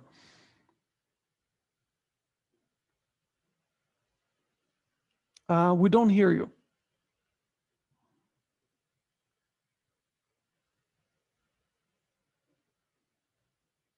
So we have a problem hearing him. I don't know why. It's probably your mic or something. Is there anybody else who would like to say a few words? We do want to wrap it up. So if it's, we have Jeff waving his hand. See, can you hear me now? We'll get back to you after Jeff. Okay, got it. Can you hear me? Yes. Okay. Wow. I remember going down to the Tanners in the Governor Cafeteria in about 1966, which is about the time I started doing magic. It was probably prior to Darwin and David. However, I don't remember exactly when they came down. Darwin said he came down when he was in his 20s. I thought it was a lot younger than that, to be honest with you, much longer ago than that. But I do remember many, many years sitting down at the table for hours and hours and then at the Governor's, doing magic with David, Darwin, Pat Cook, that whole crew, hanging out afterwards, Jeff Ladder and amongst them. The thing I remember about David is that I was humbled and honored to have known him for so many years. He was very generous. He would teach you anything you wanted to know, would spend, tons of time and detail just to educate you. I was more of a card guy than I was a coin guy, but I learned tons of coin magic from him that I use to this day. So I just wanted to just say a few words that I had very fond memories. There was also Regina. After I would sitting at the table doing magic, I would go over to Regina and spend a few hours talking to her about all sorts of things, not magic, just like the world in general. But in any case, thank you, Regina, for inviting me. I appreciate the invitation. This is just an amazing experience to see everybody and hear everybody. Thank you. Thank you, Jeff. We're going to keep it for a few more, and we'll say goodbye to everybody. We're going to Ivor. Okay, can you hear me now? Yeah, go ahead. Okay. I just wanted to talk a little bit about David as a teacher. I had the opportunity to study with David for about a year in Conjuring Arts University. And I had this very strong memory after about 4 weeks. Actually, I met you in Hakone in Japan, maybe 2 years ago, and maybe I told you the story. I was in the lobby area of the university where I teach. And these students asked me oh, I heard you do music, can you show us something? And at the time I was learning hanging coins, maybe my second week of learning hanging coins from David. And I'm going through the routine and this girl stopped me. And I'm in this position. And this girl says, where are the coins? And I said, they're right here, 1, 2. And this girl comes up and she starts touching the air where I was pointing. And she was right here. And we just kind of looked at each other in disbelief of each other because she couldn't believe that the coins were here. And I couldn't believe that she was asking me this. And through my head, I was saying, I'm not this good of a magician. I'm only in 4 weeks. When I met David online, I was a complete beginner. I couldn't even classic part. And here I am 5 weeks after meeting David, and this girl is touching the air. And I'm thinking, wow, this stuff is powerful. And I didn't realize what a gift he was giving me through his teaching. And I just wanted to say that he gave us an incredible treasure that I think I'll have to honor in his memory now.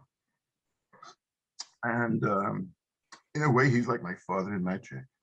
I'm going to miss him too. Okay, I'll stop there. Thank you. Thank you. Thank you. Jeff Moshe. You have to unmute yourself first. Yeah, I figured that out. So I'm actually surprised that I'm called on, but I'm going to say because I met David probably like 30 times over my life since early 80s. And of all the things people said, there are so many, like, you know, I have a memory of so many of the different things. So I started magic like in the very early 80s. I got Bobo's coin magic, and for 6 months I locked myself in my room and I'm trying all this stuff, and I had no idea really what it looked like. And so I was in Philadelphia at the time, and my first lecture, Marty and Larry, and they tell me, oh, this guy David Roth is coming, you have to see him. So I go see this, and you know, I'm just blown away. I have no idea what magic looked like until I saw David do these things, and I didn't realize until later. I mean, I saw the best guy first, and it was just phenomenal, phenomenal. So then, you know, fast forward quite a few years later, and I see David at FAO Schwartz, and I'm going to say, I heard like one people say it at the time, at least to people in the general public, I don't think he came off as a very nice person. You know, he'd be kind of abrupt. And I remember one time I'm seeing David perform, and this girl says, oh, I saw what you did. And he's just like, no, you did not. And it was just like, it was weird, you know, but then, so, you know, slowly I became more acquainted with him. I come in one day and he tells me, oh, you got to see this Jerry Lewis movie, Cracking Up. It's the funniest thing, which it truly is. It's like, you know, it's this movie where like there's like a handful of absolutely hilarious things. Then another time I come in and he's, you know, he's doing Tenyo magic. Another time I come in and he's, you know, this great, he's loving doing card magic and doesn't want to do any coin magic. And, you know, he's telling me all these people that teach him and how, you know, just this litany of amazing people. So then, you know, I had this idea of like, also David is just a connoisseur of everything that he did. It was always like he was just exemplary in his knowledge or his capability of doing it. But then, you know, really over the years, what really impressed me is, and I talk to people who say also, yeah, like he's just become such a nice, personable person. He was an incredible storyteller. And I really felt like the last 10, 20 times that I'd see him, we had, he would just greet me in such a personable way. And it was like, oh, you know, Jeff, it's so great to see you. And so that was just really nice. So I just, that's what I wanted to say about David. Thank you. Thank you. And guys, we'll do a few more, but please try to keep it a bit concise so we give an opportunity for everybody to speak. So we're going to PG. Unmute first. Okay. I live David Roth in a reverse way than everybody else. I was born in Italy, and for us in Italy, coin magic was totally something unknown until Michael Rubinstein came here to study, and he showed us what coin magic was. And of course, when we were asking something to him, it was mentioned over and over and over again, David Roth. So for me, David Roth and New York, thanks to the movie, was like a myth, like something that you can see in the movie. Eventually, I had the chance to move to live in New York, and thanks to Bobby Torkova and Mark Mitton, I was able to meet David Roth. And from there, from the meet, I knew David Roth as a teacher. And everybody says how precise and wonderful and patient teacher was. And eventually later, I have the chance to meet, to see David Roth as a performer.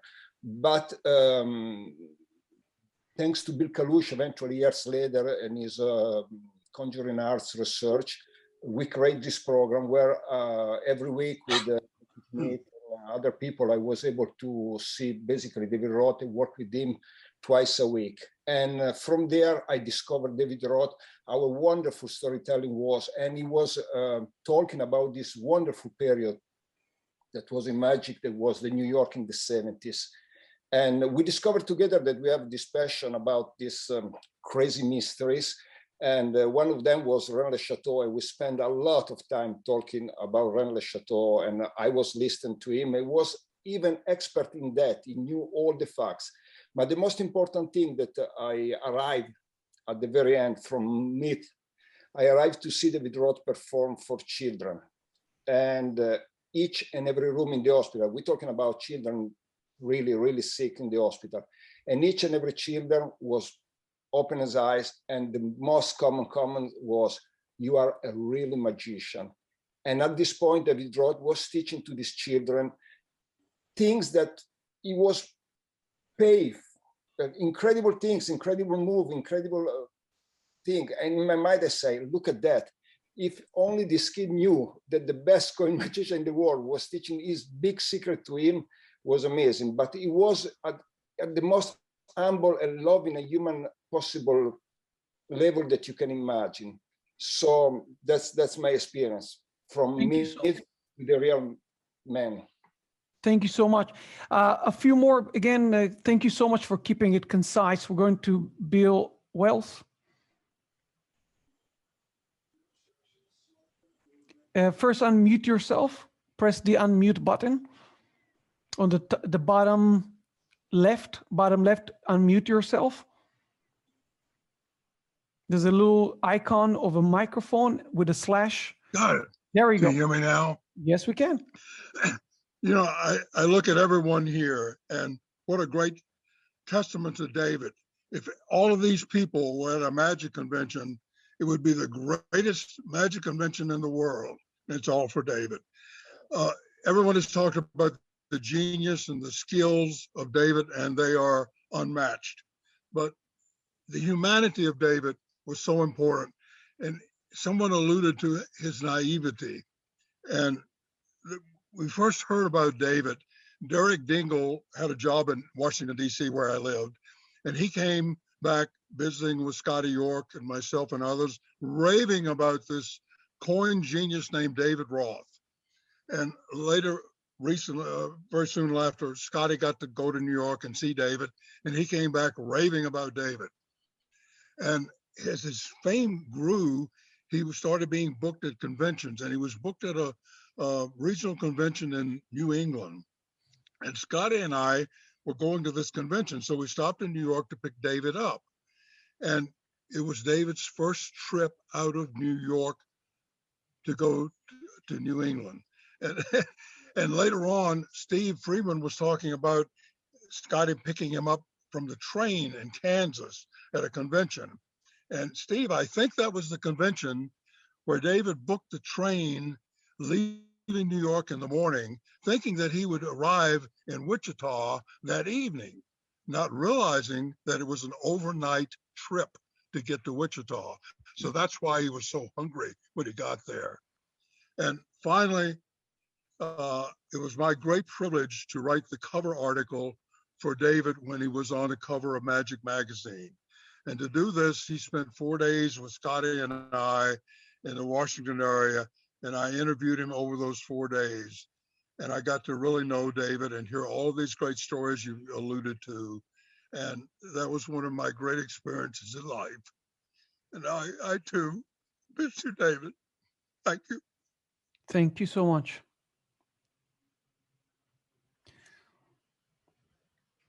Hello. Hello.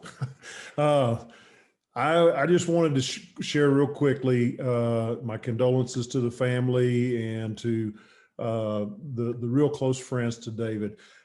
I never had a chance to meet David personally, and I wanted to share a perspective. I've been a magic hobbyist and enthusiast for almost 50 years now, and growing up in a small town in Texas, I didn't really have access to a lot of things back in the 70s when I first got interested. So what got me drawn into magic was I saw Slidini on television on the Dick Cavett show. And at that moment, I said, that is real magic. I'd seen all the big box stuff, Mark Wilson and the specials, but this was real magic. But it was beyond my reach, but it got me enthused and went to the library, and you know what kind of books you could get back then in a library. But when I went to the 70s, I moved to Houston area, and I was able to get my hands on this right here, lecture by David Roth. And as you can see, it is really faded, but I cherish this because this enabled me in this thing right here to start doing stuff like the coins across, chink-a-chink, the chop cup, and then what was described as the very last one is the 3-coin vanish, which is the hanging coins. And then I was able to get an audio tape back then of David's voice doing some of this stuff.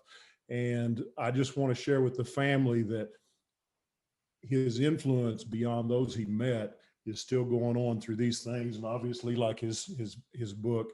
But I just want to say that the ripple effect, I have shared these things and shared that sense of wonder with people for almost 50 years, and they get just as much enjoyment as I did. And so it's a continual thing. Thank you. Thank you. Hello.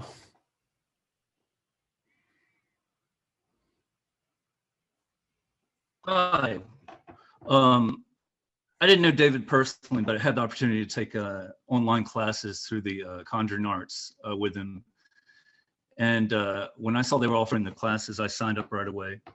And because how often does the world's greatest coin magician teach lessons anyway? But I seized the opportunity, and the first day of class, it turned out I was the only student there. And there's one other guy who didn't show up. And I said, I can't believe this. And after the second class, the other guy didn't show up, and David said, well, he's not getting his money back. That made me laugh. But David was a warm, sweet human being, and he had the patience of a saint, because he sized me up right away as a beginner, though I've studied magic for a while. And we shared a wide-ranging conversation of Fred Capps and Tommy Wonder. I kind of used the time, since I was a one-on-one student there, to kind of interview him a little bit.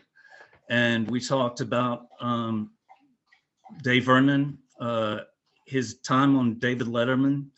I mean, it was an amazing conversation, and he was sharp as a whip.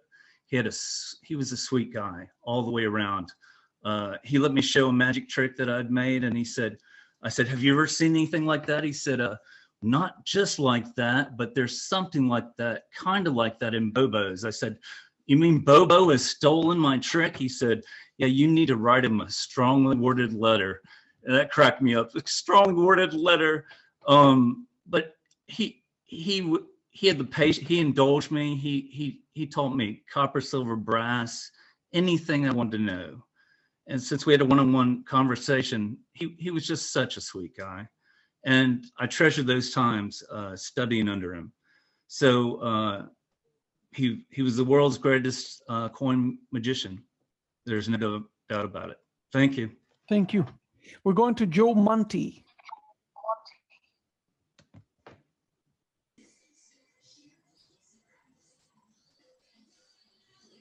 Okay, I believe I unmuted myself. Can you hear me? We can hear you fine. I've known David so many years, since I was a teenager, from the Governor's Restaurant. And I just want to say I will miss him dearly. There are so many great stories. And the first story I ever heard about David, before I met David, I must have been 15 years old in 1974. was that Harvey Rosenthal was the coin guy at that time. And someone told me that Harvey Rosenthal met David when he was still the mustache, beard, longer hair, that David, and showed him a trick which he had published where he placed a coin into his hand and opened his hand up. It was gone, closed his hand, and it was back. And utilizing the back thumb clip, he said to David, "I'll teach this to you, but I'm not sure if you have the skills to learn it well." Well, David apparently a week later came back and showed this exact same move to Harvey Rosenthal. But little did Harvey know that he had dropped the coin from the back, catching it in his finger. It's hard to show in this kind of a tenkai, this little back finger clip, and opened his hand up. And Harvey, still thinking he was using the back thumb palm finger clip, said, "Oh, that's pretty good." And then David said, "Oh, there's more." And he opened up his thumb, and Harvey was just floored. And Harvey said, "Oh, can you teach me that?" And David said to him sarcastically in his manner, "I will teach it to you, but do you think you have the skills to learn it?" Now, of course, this infuriated Harvey, and you'll probably read about and or have heard about the relationship between Harvey and David, which would be a whole separate chapter that they'd love to hear about and read. But that's the story I heard before I met David. Then I met David, became very dear friends. I just want to say I love and miss you, David. Happy birthday wherever you are.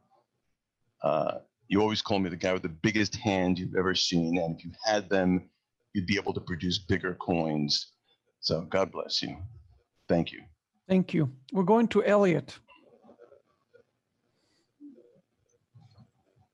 There. Hello. Thank you for all for having this event. It's bittersweet to remember such things. I wanted to relate. I'm in the Chicago area and grew up since I'm 14 going to the J. Marshall's Magic Incorporated on Lincoln Avenue. And at 1 month, there was this strange thing going on. And David Roth is coming. And I'm like, okay, David Roth, we'll all be there at the meeting. And the meeting came at the Magicians on that Saturday. It was more crowded than ever before. The only thing ever more crowded than that was Bob Reed. And Jay gave up, told his joke, and then said, "We have this fellow here, David Roth, who's quite good. I think you'll enjoy him." David Roth crept through up to the front and said, "Well, I'm glad to be here. We have everything we need, but we need some coins. Does anybody have any coins?" And everyone started reaching around for their little purses of $50. And then from the back, you hear this, "Yes, Mr. Roth. Yes, Mr. Roth." And then, "Right here, Mr. Roth." And then from the wings, way in the back, comes Ricky Jay holding a little purse of coins, rushing up saying, "Here, Mr. Roth, right here, Mr. Roth." And everyone went bananas because Ricky Jay's, the 52 Assistants is showing in Chicago for the next month or so. And that was, and as soon as he got up there, there was a chair up in the front that had tape over it. And that was meant for Ricky Jay. And Ricky naturally decided, Jay Marshall, you have to sit down in this chair. And they went back and forth a while. Eventually, Ricky Jay was sitting there. But that was the first I saw of David Roth. And he did a very generous, fantastic lecture, naturally. And then he had a session for the next week where we would all, 10 of us paid to come in and get some more attention. And he was infinitely patient. You could tell that he would going over again saying, "We have to do this again. You have to do this again." More and more patient and very generous. I met him at the New York seminar at the King of Prussia, Pennsylvania. And again, he was terribly generous and kind with all his help. And I'll never forget him, but I sure will miss him. Thank you again for having us. Thank you. Thank you, everybody, for joining us. I want to thank once again Lisa Roth and Regina for helping me put this together. And I know that every person in this room wants and can speak about David and how David touched their life and world in some way or another. But we've been going for 2.5 hours. We do need to wrap it up. I want to thank all of you for joining us, sticking around, telling the stories, sharing your emotions and memories. Thanks again. I want to say goodbye to everybody. Thank you.